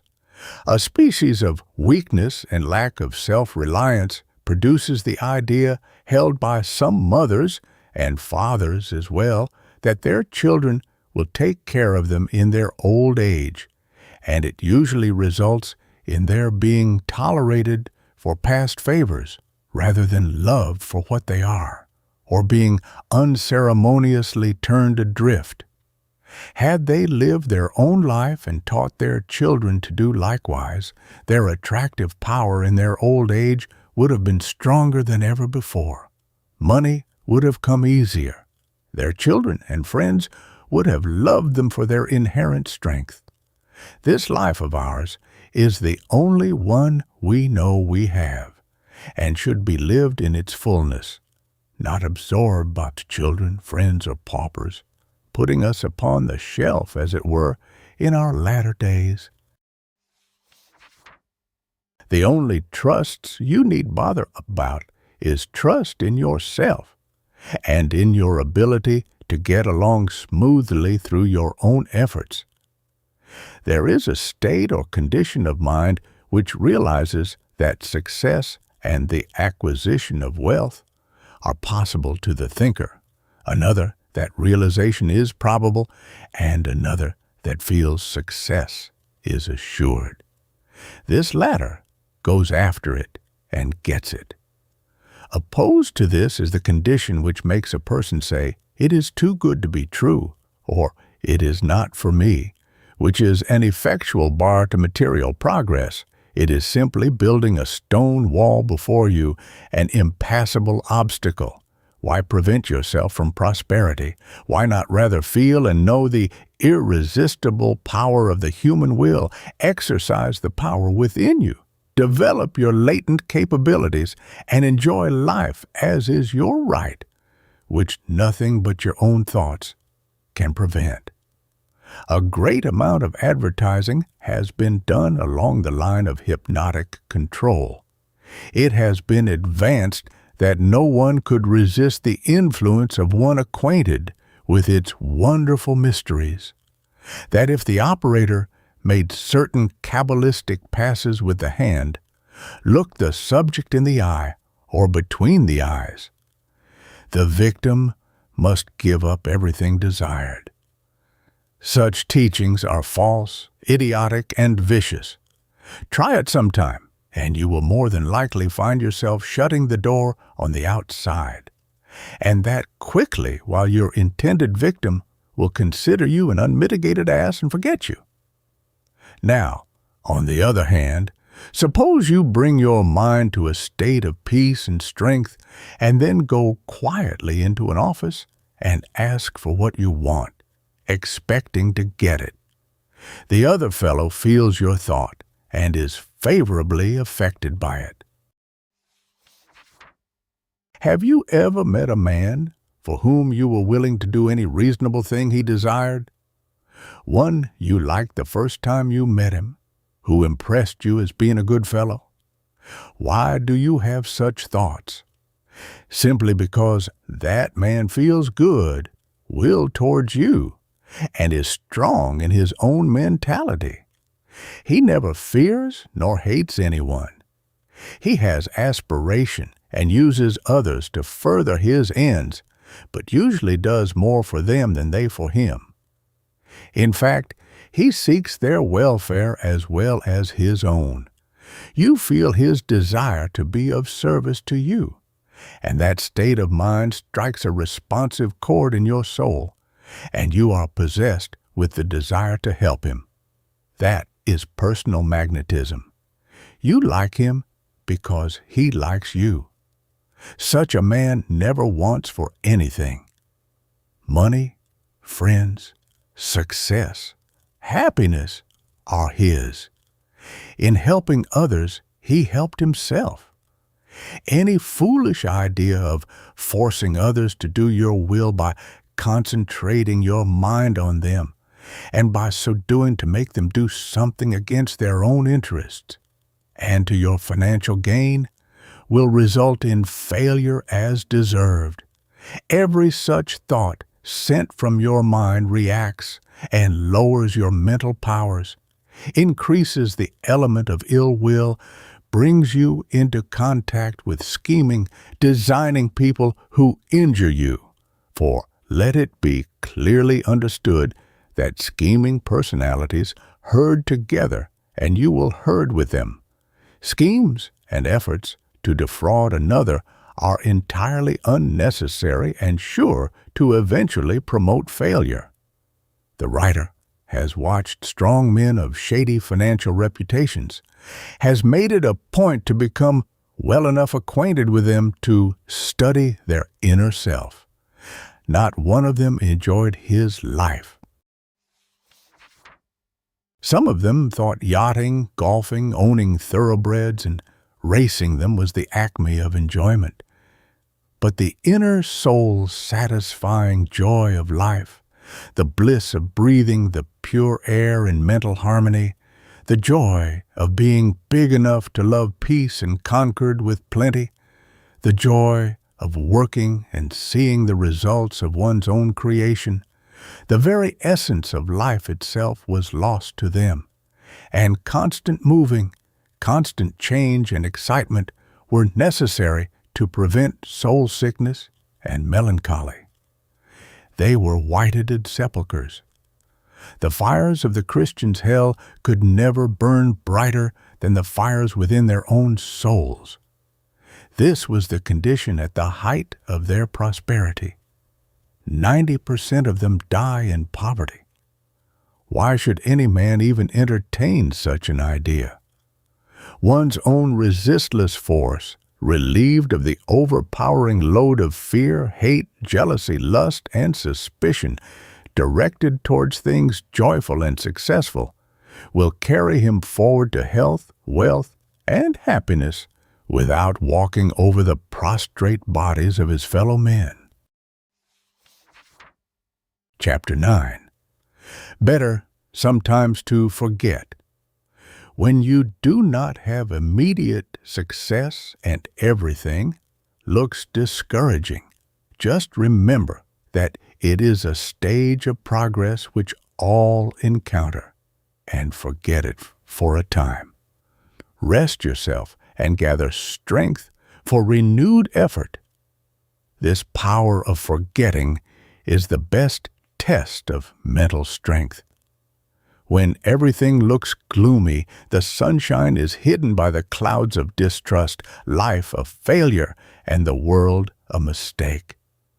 Then to be able to get it all off your mind, to interest yourself in something light and happy, thereby taking on strength, is one necessary attribute to success in any line of effort. For when the mind is engaged in any work or worry, it gives off its strength, and when happily employed, it takes on strength and power. If you're incessantly struggling, striving and pushing in spasmodic and fruitless attempts to acquire material wealth, it grows weaker every instant and less able to win the desired end. But, on the contrary, if you can dig up enough self-control to turn your mind into lighter channels, take a walk or drive over beautiful country roads, go to a ball game or play a game of billiards, in fact, any amusement you thoroughly enjoy, it rests the mentality which gathers strength while resting, and your fears seem foolish as viewed by your new mind, and you go bravely to work without any forced effort or any weak sinking of the spirit, doing the thing at hand as well as you can and building up a strong individuality for the future. So you see how necessary to your welfare and happiness is the power of forgetting. If you cannot forget your troubles, say to yourself and think of it as you say it, I must forget my troubles. Insist forcefully upon having the power to forget, not impatiently, fretfully, complainingly, but using whatever confidence or faith you can summon. Your burden will grow lighter. Gradually, your mind will become healthy, and all fear, which is the cause of your worry, will disappear. Be not afraid to demand earnestly from the Supreme, with all your power, any quality in which you may be lacking. The supply is unlimited. All you can assimilate is yours for the asking, if you ask in the right way. To be humble does not mean to be a craven. It only means to realize the wonderful love, power, and justice of the Infinite One. To realize that this power is in you and forms your life, and that if you did not interfere by filling your mind so full of doubt, distrust, and the consequent worry that it could not act, it would gently, lovingly lead you to material prosperity and happiness. One of the great hindrances to business success is taking the business home with you. Your mind runs in a groove all day and at night as well, for the predominant thought of our sleeping hours is the same as of our conscious life. This continued current of similar thought nauseates, disgusts, wearies, and sickens the intellect. There is no refreshing reception of new thought, no progress, and failure results. A similar state would be produced in the body by eating potatoes and nothing else day after day. The mind requires food, mental or spiritual food, if you please, just as much as the body requires material food, and unless it receives it, there can be no invigorating life. Determined to leave your business at the office. Study your home life. Attend wholesome places of amusement. Forget your troubles if your mind is strong enough. If not, demand forgetfulness. Think of thoughts that will make you happy, any little incidents of the day or of your past life. This faculty of turning the mind upon whatever one chooses to think is not common. It requires a strong, forceful mind, and such we are trying to inculcate in you. Worrying thoughts go out, meet other similar thoughts, are reinforced by them, and return with greater volume to renew the agitation of the suffering mind. So overpowering does this disease become that the thought of poverty will set some people in a frenzy of worry.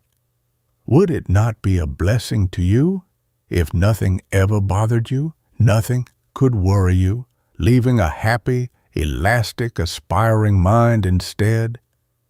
If you accomplished nothing else, would it not repay you for your trouble? Are you willing to weakly say you cannot and drudge on, or will you say, well, it cannot harm me to try. No one will know it. No one will laugh at me if I fail. I will try. It cannot be done instantly. It must be a growth.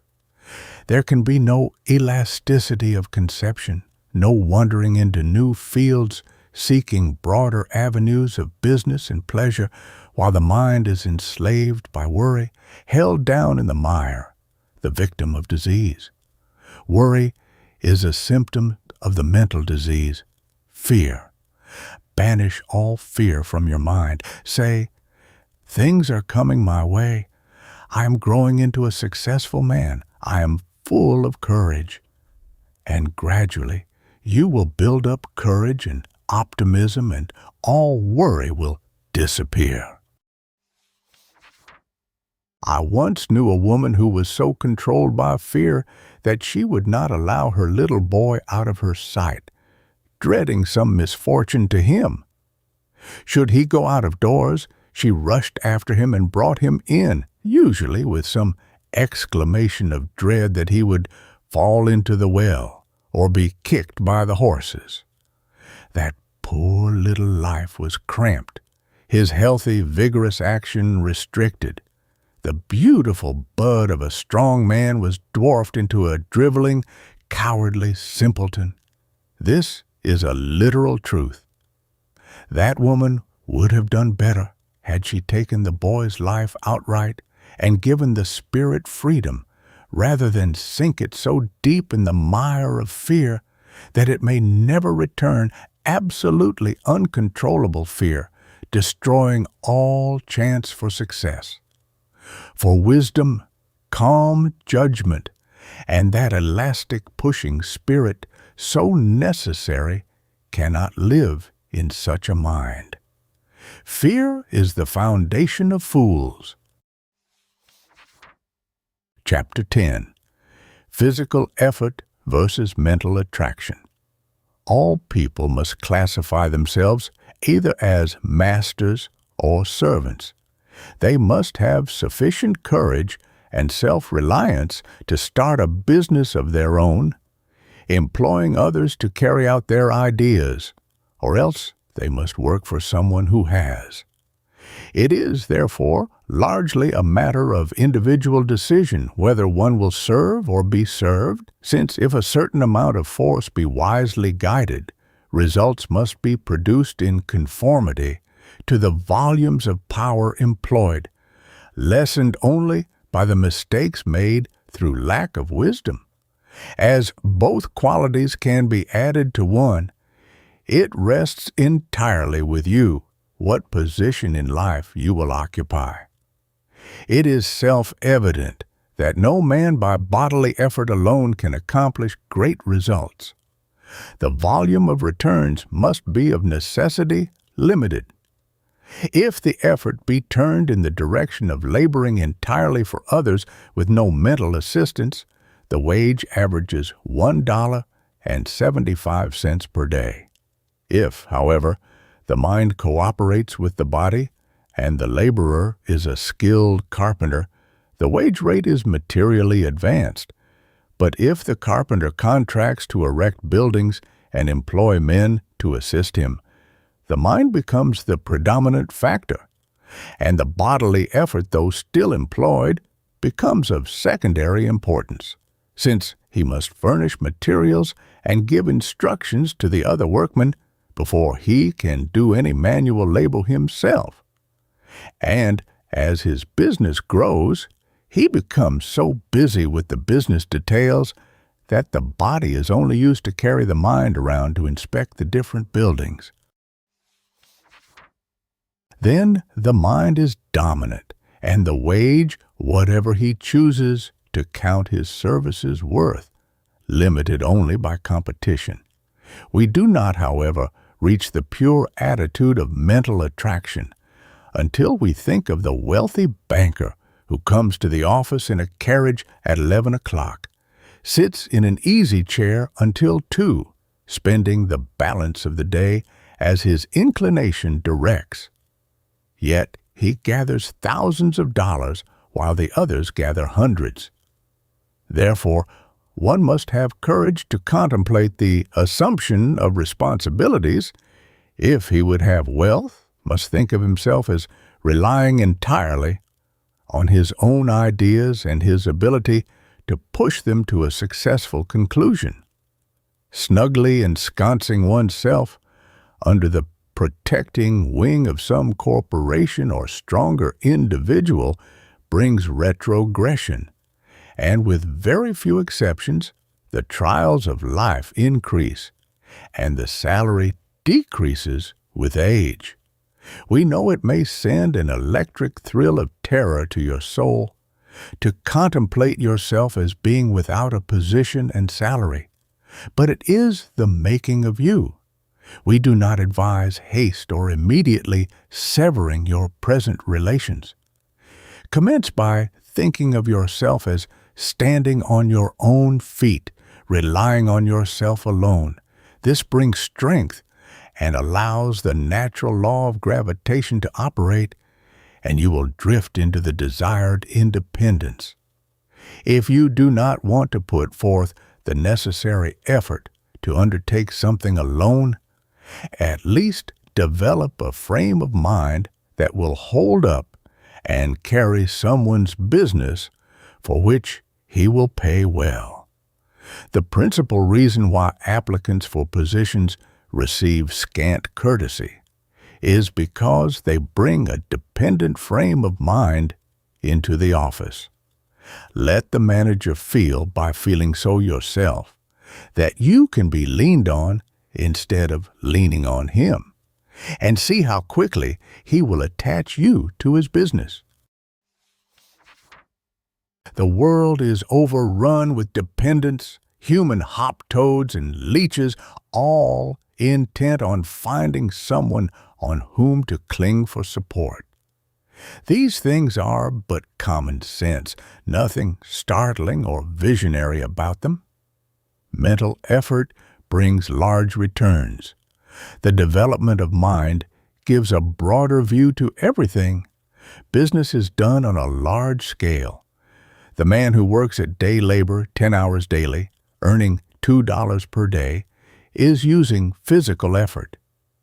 The broker or financier who stays in his place of business for 4 hours daily and puts forth no physical effort attains much greater results and uses mental effort. Let the laborer suppose himself to be occupying the position of the financier, and there arises at once a desire in his mind to fill that place. That is aspiration, usually followed by the thought, "Oh, I cannot do it," showing a want of self-confidence and courage. There is where the mental attitude comes in.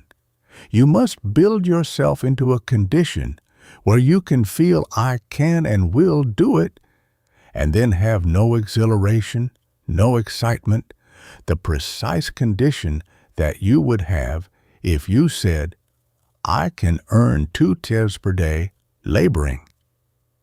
Now, the projection of thought brings returns consistent with its character.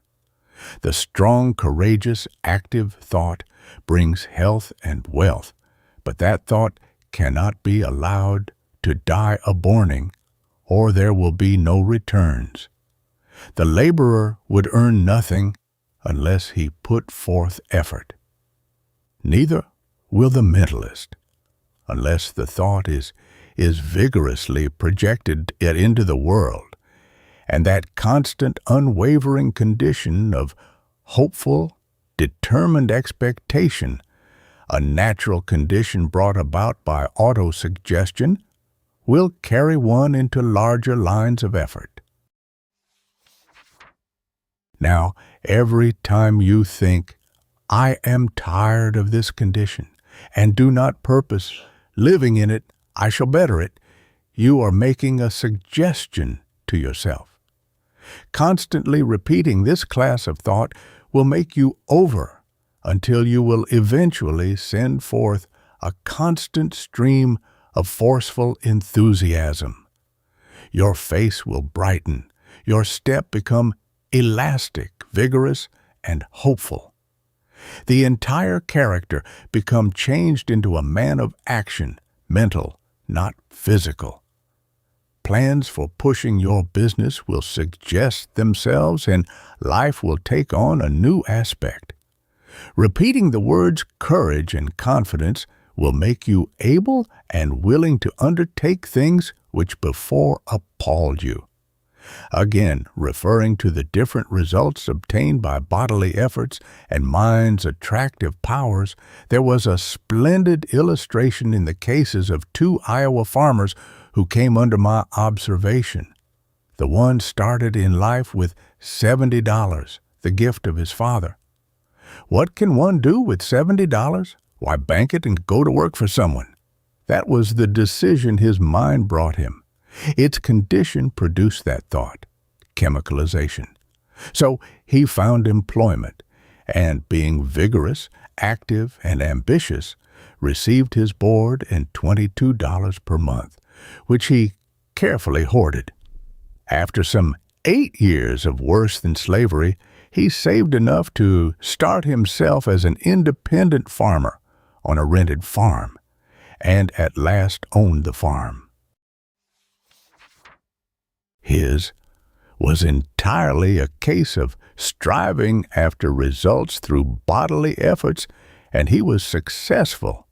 But others got the best years of his life at a nominal wage.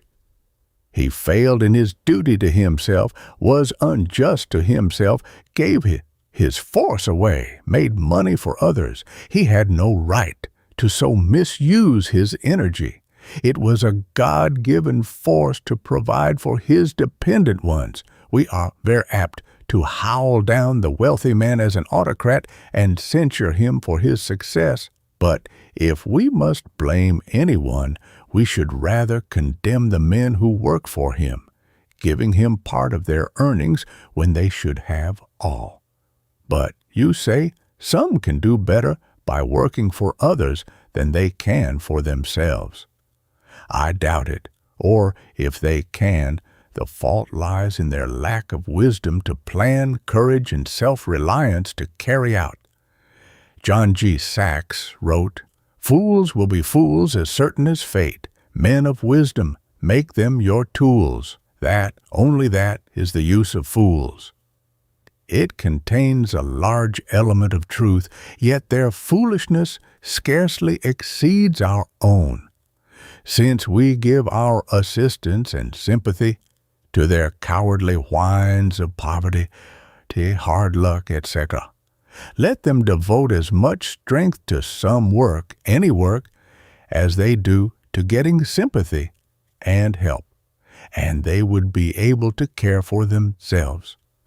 My hand is always in my pocket, dragging out the dollars for some imbecile who is too cowardly, craven to face the world, standing on his own feet, and if one spends time explaining these things to him, he whines, "I can't."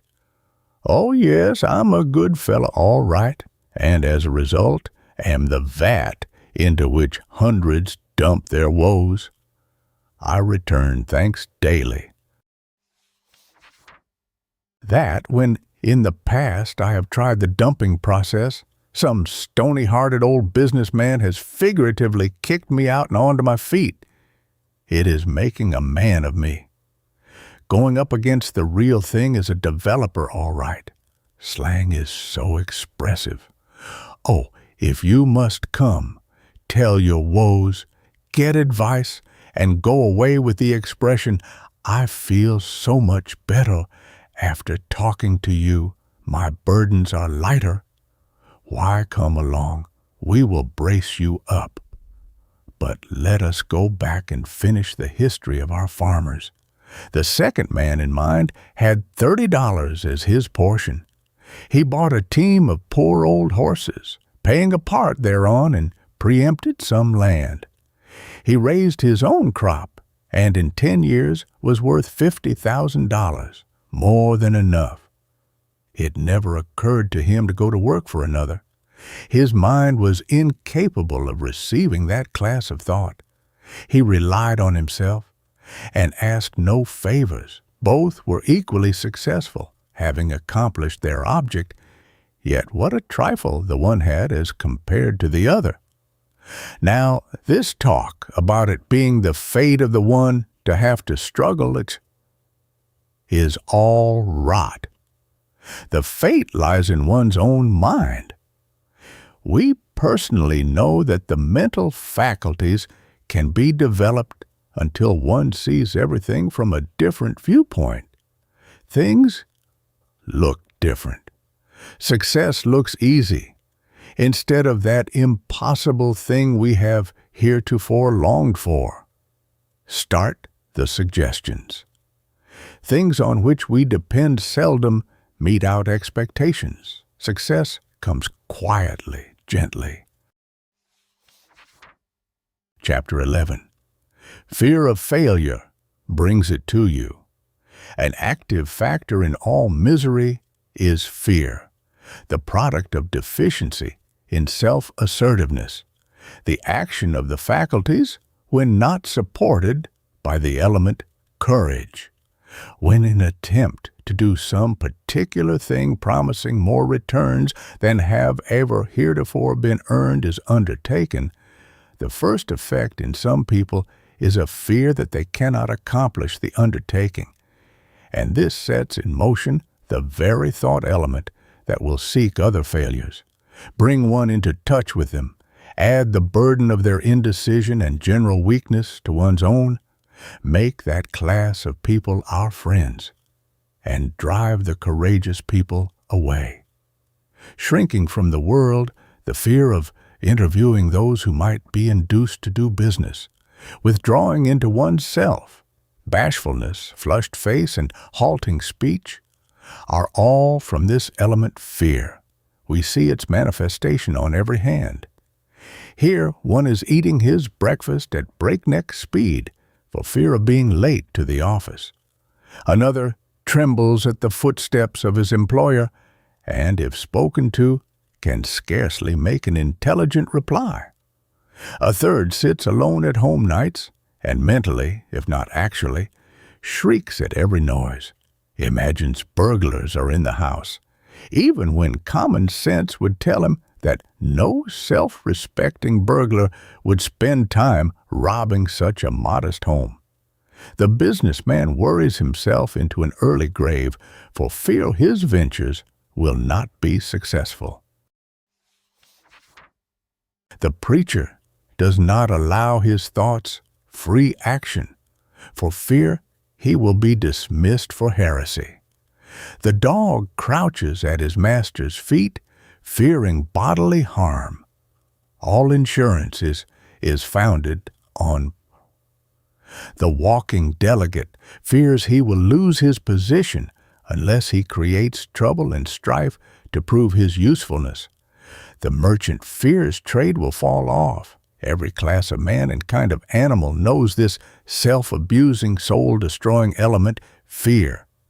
It has been generated since the world began and is so ponderous in volume that everybody and everything are affected by it. The miser is its product. The grasping for wealth by all is its manifestation, caused by a fear of poverty in old age and growing into the desire for power and love of show. and so fixed becomes the wealth-acquiring habit that there is no limit to its desires, and no amount can satisfy its appetite. People are on a nervous tension, strung up to the breaking point, strained, rigid, unyielding, until the face is lined and seamed, the eyes restless, the fingers twitching, arms swinging. Sitting quietly in a chair, relaxing the muscles and resting, is foreign to their nature, and would be to these people actual torture. Such people have little common sense, and no one respects them. I remember a gruff old manager of a railroad when a new clerk fluttered and flushed and stammered over a question he had been asked, turning to his chief clerk and asking, while his face was a study, "John, what's the matter with the damn fool?" There was no emotion or feeling in the question, just a plain interrogation.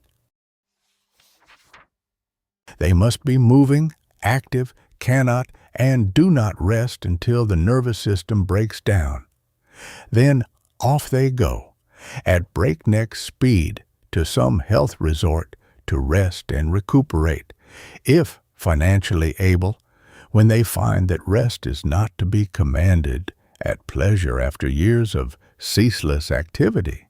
It is, therefore, essential that courage be developed to ensure health and success, courage to look at difficulties or new and better projects squarely, without flinching, dissect them, render your opinion and dismiss them from your mind, courage enough to forget business, when at home with family and friends, enough to relax the muscles, open the soul to an inflow of new strength, to smile easily, naturally, to live one day at a time, letting the morrow take care of itself, to face the world and demand your share of the good things, enough to use, but none to hoard.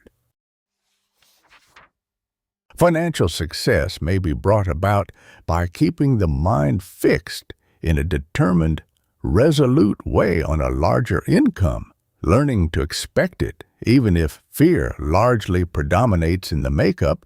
Only every thought of fear puts an obstacle in the way of its accomplishment, and an overwhelming degree of fear will prevent the mind from knowing and realizing that success is for you.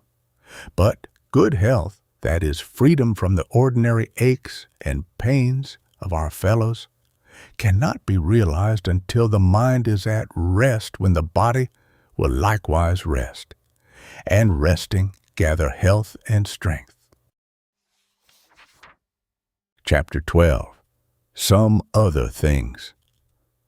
It has been said before that desire is the controlling force of your destiny. By this, it is not to be inferred that simply because one desires wealth it will come, but rather, if one relieves the mind of all passion, untruth, and fear, leaving freedom of mental action, that desire controlled by will, which is in turn guided by wisdom, will attract to you, through the strengthened personality, all needful things. If, in this condition, thoughts of trouble and poverty come, and they attract to you those most undesirable things, try to avoid such thoughts. You could easily turn your mind into thoughts of success, which would then be attracted instead. There is but little value in constant admonitions, such as to choose good company, to avoid people who are failures, and not to worry, to expect success, etc. If the desire for good company and prosperity honestly deserved can be instilled into a mind, the resulting self-purging and purifying will build up that mind into a pure man who unconsciously gravitates toward similar people.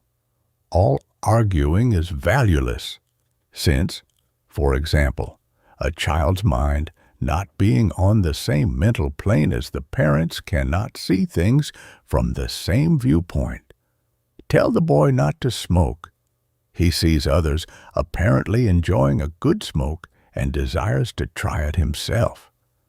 After he is grown up and finds what a nuisance it is, he tells his son not to smoke and carefully explains how he did not obey his father and is now sorry for it. And his son immediately gets a cigar and tries it. The source of all wisdom cannot make a mistake.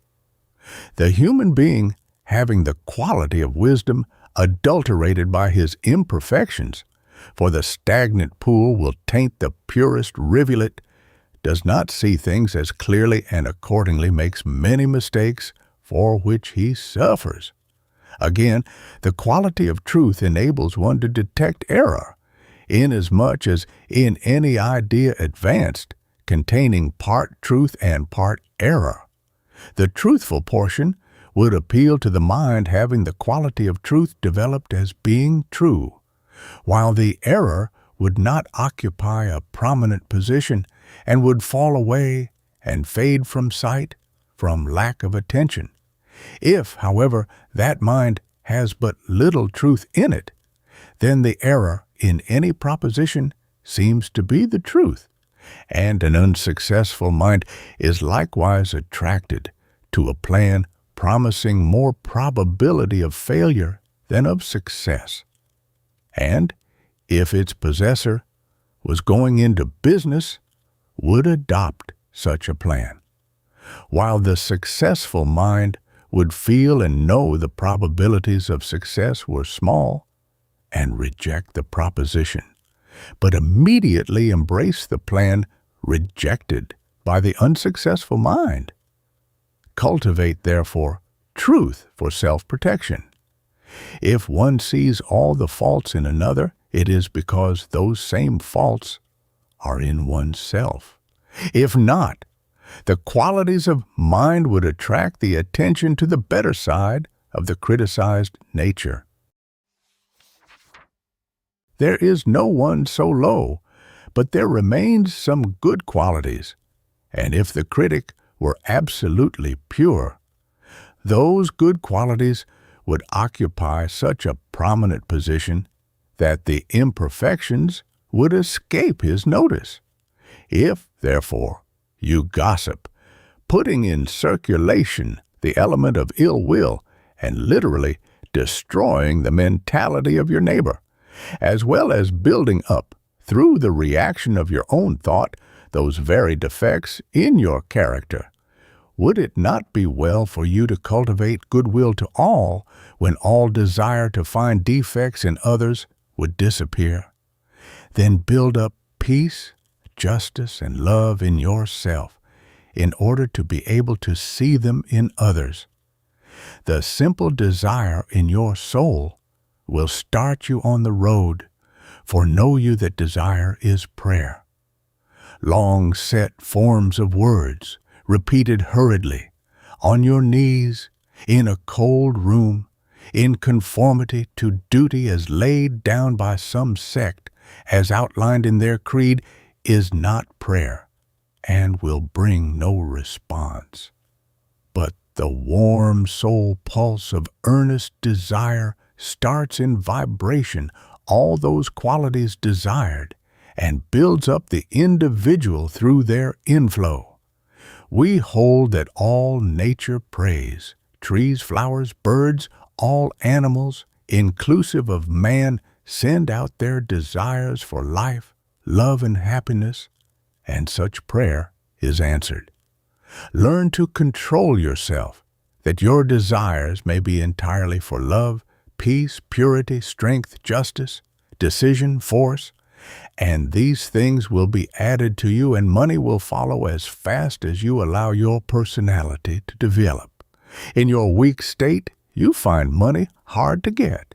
You strive and struggle for it. It seems almost impossible for you to accumulate anything, and it is hard for you to acquire if your parents were poor and you have always been in poverty, because in your mind this educated you to set material value on a pedestal, and mentally worship it as being above you. If the greatest self-control has been reached, the amount of revenue derived from your efforts depends on the amount of force in you and on how you look upon monetary values. Force is obtained by conserving your energy, by never being anxious or worrying, by not throwing your whole power into whatever you do, but using only as much as is required to do it well, by not flinging your thoughts around at random, by alternating leisure and labor. For, be it known, the person who devotes his whole time to pleasure is farther from happiness than he who is ground down by cares.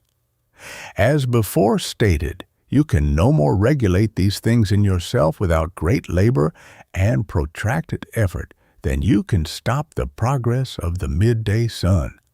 But constant endeavors and forceful demands for the deficient qualities will attract them to you, until at last absolute self-control will result, and you will be able to use just the required amount of mental effort to accomplish results.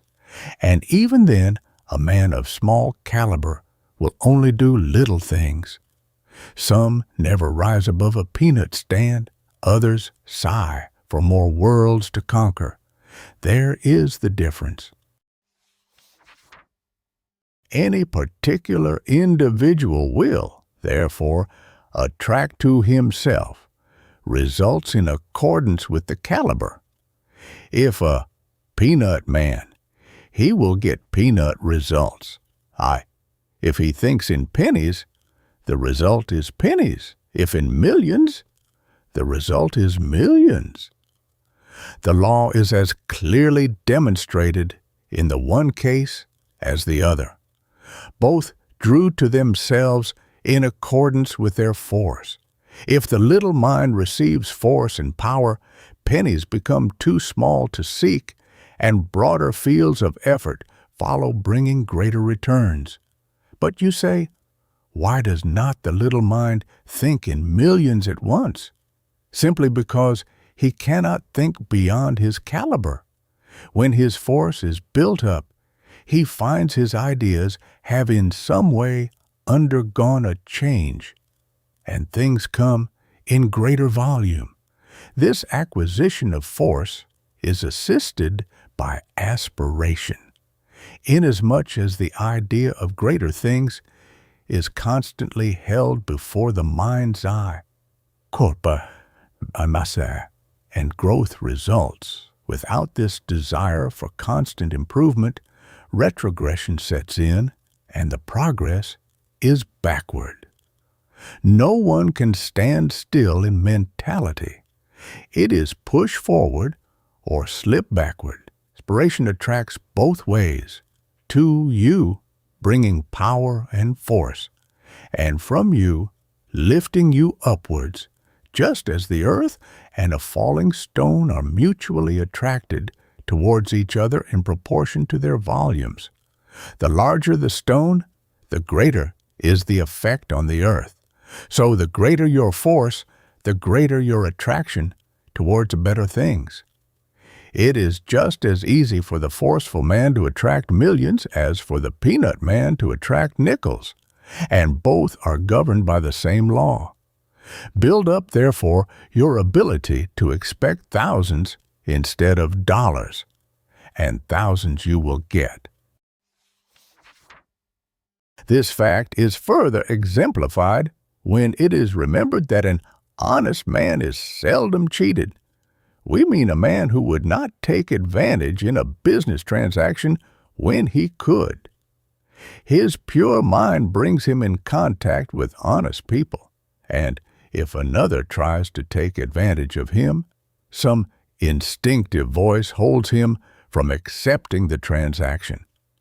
The old adage that honesty is the best policy is based on a scientific fact. Cultivate it. This quality, force, is the sustaining power that enables one to laugh at trouble, the mental attribute that causes others to recognize its possessor as a strong man. If any character be strongly endowed with it, some degree of success would be obtained, even if the great part of it was wasted in violence. And self-control is only valuable in a business sense, as it enables the mind to use all its power to the very best advantage, to stop the worrying thought and substitute instead the strong, vigorous ideas of pushing on to the desired end.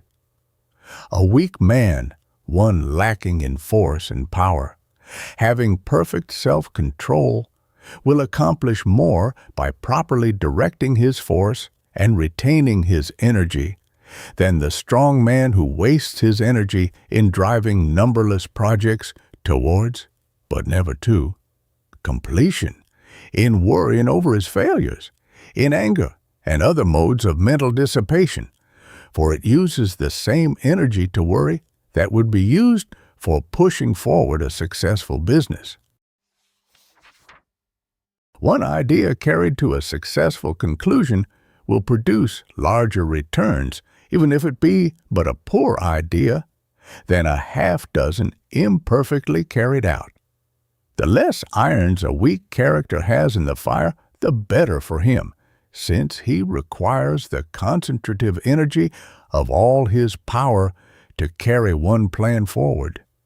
On the other hand, a strong, vigorous man can carry several plans to as great a success as the other fellow can his simple purpose, but not to as great success as he could if his whole power was given to one large project. The little fellow attempts sometimes to carry out great things on the principle that the higher the aim, the greater the results, which is true in so far that great aspirations bring force of character, which enables one to increase his power. But until that increased power is obtained, there is danger of his being assailed in mind by his own doubts and lack of confidence in his ability to carry it out, which invariably leads to failure. This lack of confidence is shown by the expression, "I know I can do it," while if confidence prevailed, the question as to whether or not he could would not occur to him, and if the question were asked, he would probably answer abruptly, "Why not?" Now, do not understand that a perfect state of confidence must be developed before any degree of success can be obtained, for if that were true, the most of us would never be successful. Only one should do those things which he can do without being assailed by doubts and fear of failure, and in the meantime, build up the qualities of force, courage, confidence, and determination. And as they are acquired, he will find himself doing work of such caliber that the idea of it would alone have frightened him off some time before, while carrying with him the intention of doing some larger line of business, will accustom his mind to the idea, and he will not scare at the cars so easily.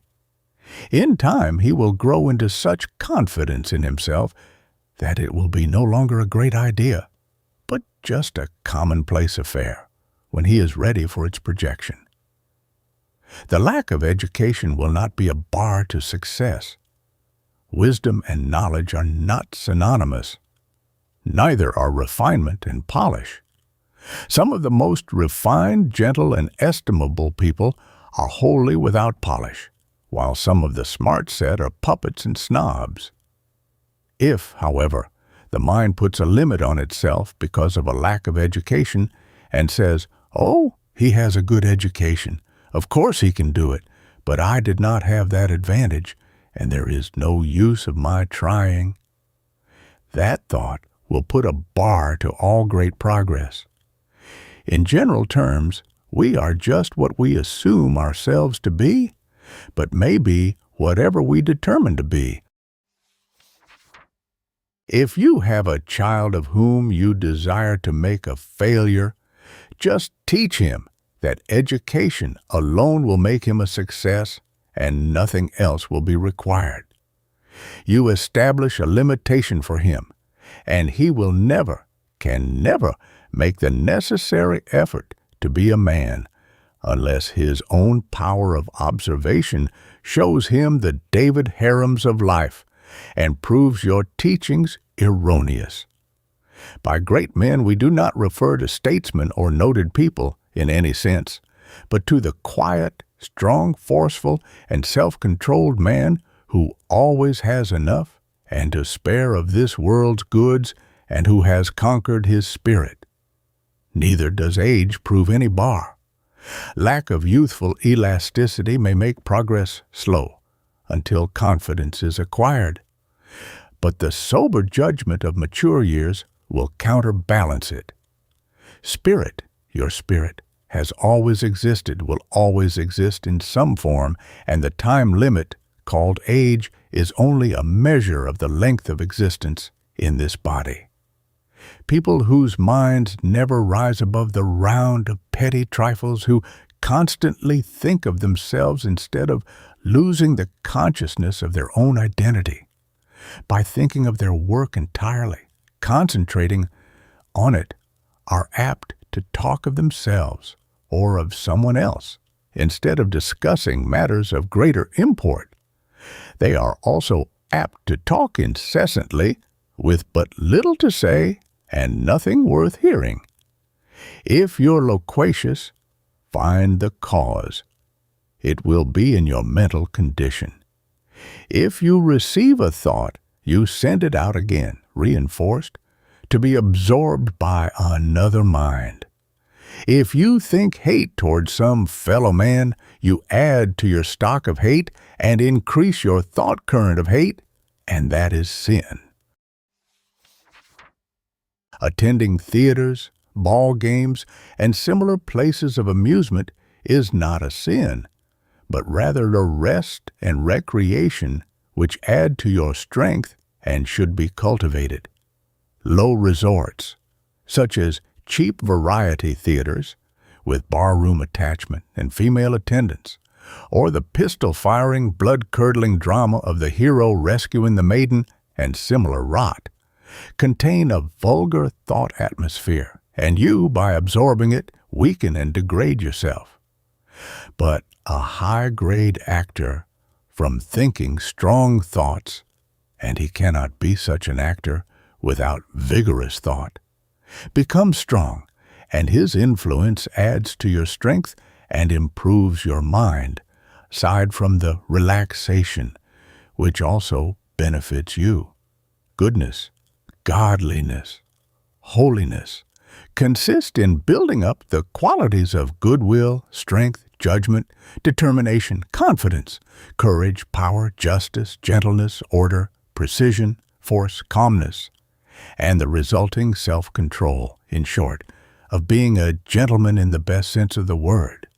Fathers, mothers, what kind of justice would you show if you deliberately chose one child and said, "He shall have money, health, happiness," and of the other, "He shall have cares, worry, poverty, misery"? Yet that is just what the supreme life says to us if the doctrine of predestination is true. Can you believe such a fearful thing could come from a mind in which lies exact, unfaltering justice? Would you do it? And yet some believe that the universal life is less just than the human being. The law is there, and that law says, in unmistakable terms, you make your own life by the thoughts you think. Every thought received in your mind is in accordance with the attitude of that mind, and that attitude is governed entirely by your desire, as a man thinketh, etc. Though that desire may be beyond control through years of heredity and your own uncontrolled thought, that does not change it, and you must suffer the same If you desire to hate anyone, your mind is immediately filled with thoughts of hate, which you send out again, reinforced by the strength of your own personality. This hateful thought meets and mingles with the great body of hateful thoughts, which has been generated through countless years, and, reacting, comes back to your own mind, establishing a connection between the great body of hate and yourself, from which a current constantly comes to you, degrading, weakening, eventually destroying you. On the other hand, it works precisely the same way if your mind desires love. Love others, and others will love you, and your ability to love will grow, constantly adding strength to your mind. Anyone can bring the hate or love of the entire world on himself, as he chooses, by building up the quality in his own mind, as now constituted. The minds of most people desire to love their friends and hate their enemies. Now, don't you know you have no enemies, excepting as you make them by considering them as such? You send them hating thought. They return it. This establishes a connection between you, constantly taking your strength to keep up the war. You cannot afford to do this. It is destroying your money-making power. Just reverse your plan and imagine him in mind as a friend. Think of him as such. Feel friendly towards him. That is strength. Then the current he generates will rebound from you like the sun rays from a plate of polished steel and do no harm, while he will feel your friendship and accept it heartily. Such a course requires mental strength, and by saying and thinking goodwill to all, you can reach it. That is controlling people, acting ugly when they are ugly, fighting people, compelling them to do your bidding, is but a crude physical control at best. But when some violent-tempered, infuriated man stands before you and you look into his eyes keenly, unflinchingly, absolutely fearless, the anger will fade away, the hostile attitude dissolve, your own look of goodwill and courage supplanting it, and you feel his hearty grasp of your extended hand. That is the mastery. That is self-control. But if you become affected by his anger, lose your temper, act as ugly as he, then self-control is lost and he is your master, and troubles are accumulating for you. The Indians with whom William Penn traded were affected by his mental condition.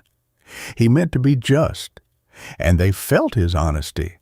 And as a reward for holding the right mental attitude, the Quaker garb was the best life insurance a person could have in Indian war times. If you master yourself first, hold yourself absolutely obedient to your desire for peace, you can control anyone, savage or civilized. The passengers on a through train from Chicago to New York were disturbed by the constant crying of a little babe in its mother's arms. She walked along the aisle of the car, tossed the babe up and down, laid it face downward on her lap, and her nerves were evidently at a tension. At last, a gentleman asked her to permit him to try to quiet the child, and in a few minutes it was peacefully sleeping, and he did nothing but hold it in his arms. Evidently knowing the effects of the mental condition of the mother upon the baby, he would not allow her to take the child until both obtained a restful sleep. Poor baby, poor mother, what a difference inherited or cultivated calmness in the mother would have made in the lives of both. Had she been quiet in mind, which means that thoughts pass through one at a time, deliberately and not in droves, each crowding and jostling the other, and more pushing from behind, the child would have been stronger, more courageous, and healthful, and bright smiles of happy contentment would have shone in the baby face instead of the constant nervous crying. Now, briefly, to summarize, build yourself into a calm, determined, courageous, forceful man by the aid of autosuggestion, and the attractive force of your mentality will bring success to you. You need not seek it. It will seek you. Use the methods given for any quality desired, eloquence, wisdom, health, anything, you will get results. Faith is a dead letter unless accompanied with active, progressive thoughts and actions. Cowards cannot concentrate. Chapter 13, Nearing the End. After all that has been said, suppose it be stated in plain terms just what is considered necessary to have or acquire in some measure before any degree of success can be had in any line of effort. Let aspiration take precedence, inasmuch as there is included therein hope of future betterment, without which there can be no progress. In this condition, one is never satisfied, which does not mean never contented. The feeling that there is more beyond remains, which is no impediment to perfect contentment, but rather does it augment that condition, producing the feeling that we are all right at this particular moment, and when the future becomes the present, we will have become stronger and wiser and therefore better able to sustain ourselves. Aspiration is not ambition. The one is hope, desire, and expectation of your own and world betterment. The other, a desire to outstrip your fellow men in the race for temporal glory and power. The first adds to your strength, builds up your conception, accustoms you to the idea of better things, brings peace to your mind. The second makes you jealous of others' success, hostile to the world, thereby bringing antagonism of others upon you, using your strength in useless resistance to that hostile thought. And this weakens you and prevents success. Aspiration can be grown by suggestion. The attitude of peace, assisted by aspiration and developed by suggestion, prepares the mind for the induction of thought, of new ideas. As this is developed, you see opportunities to make money that were hidden though in plain view. Hurried, impatient, angry thoughts become a thing of the past. Strong, forceful, quiet, concentrative ideas, one at a time, take their place. And from these, you choose the one adapted to your own peculiar mental composition. The right one in its entirety will be chosen if the quality of truth in you is fully developed. If not perfectly developed, but only the foundation is there, such part as you are able to recognize will be accepted, and your success will be limited to the degree in which the whole idea, free from intruding error, is worked out. Then, having chosen your work without any idea of shining as a great leader, free from every thought of the morrow, devote your energy to its being pushed on and on. There is a constant inflow of new ideas for its promotion, and as they are worked out, life becomes one constant joy, each day bringing its new pleasure and its new work.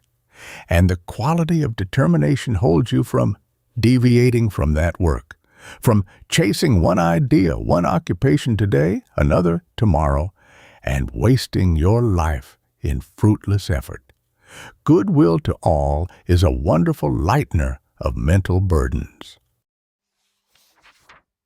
Jealous, hating thought brings its burden of antagonism from the world, and wastes strength in resisting it, which could be used in pushing your ideas forward. Then develop calmness, courage, push, confidence, determination, concentration, justice, truth, with any other qualities in which you are deficient. This produces the same effect in your personality that tempering does in steel.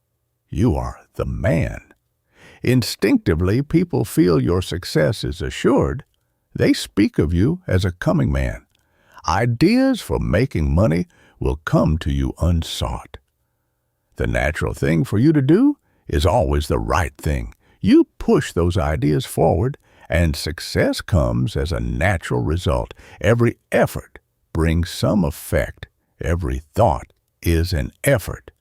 Determined thought bent in the direction of success brings it to you. It becomes a natural evolution. As your personality grows, the little business grows with it. Holding the mental habit is your natural condition and requires no effort to maintain it. You therefore only need study yourself, practice autosuggestion, use the law of vibration, employ the power of imagination, and the future is assured. There, we are done. These ideas have lightened my burden. May they do as well for you. There is a great truth therein. What part of it we are able to see can only be determined by its effects. It must be measured by the amount of truth we have developed in ourselves. This much I know and have proven. Autosuggestion, or suggestion to self, the power of imagination, the law of demand, will build up your personality and increase your fortune, will make you contented and happy. The best wish I can give you is that these old ideas, as I have clothed them, will do as much for you as they have done for me, and give you as much pleasure in the reading as has the writing given me. According to your faith and works be it unto you.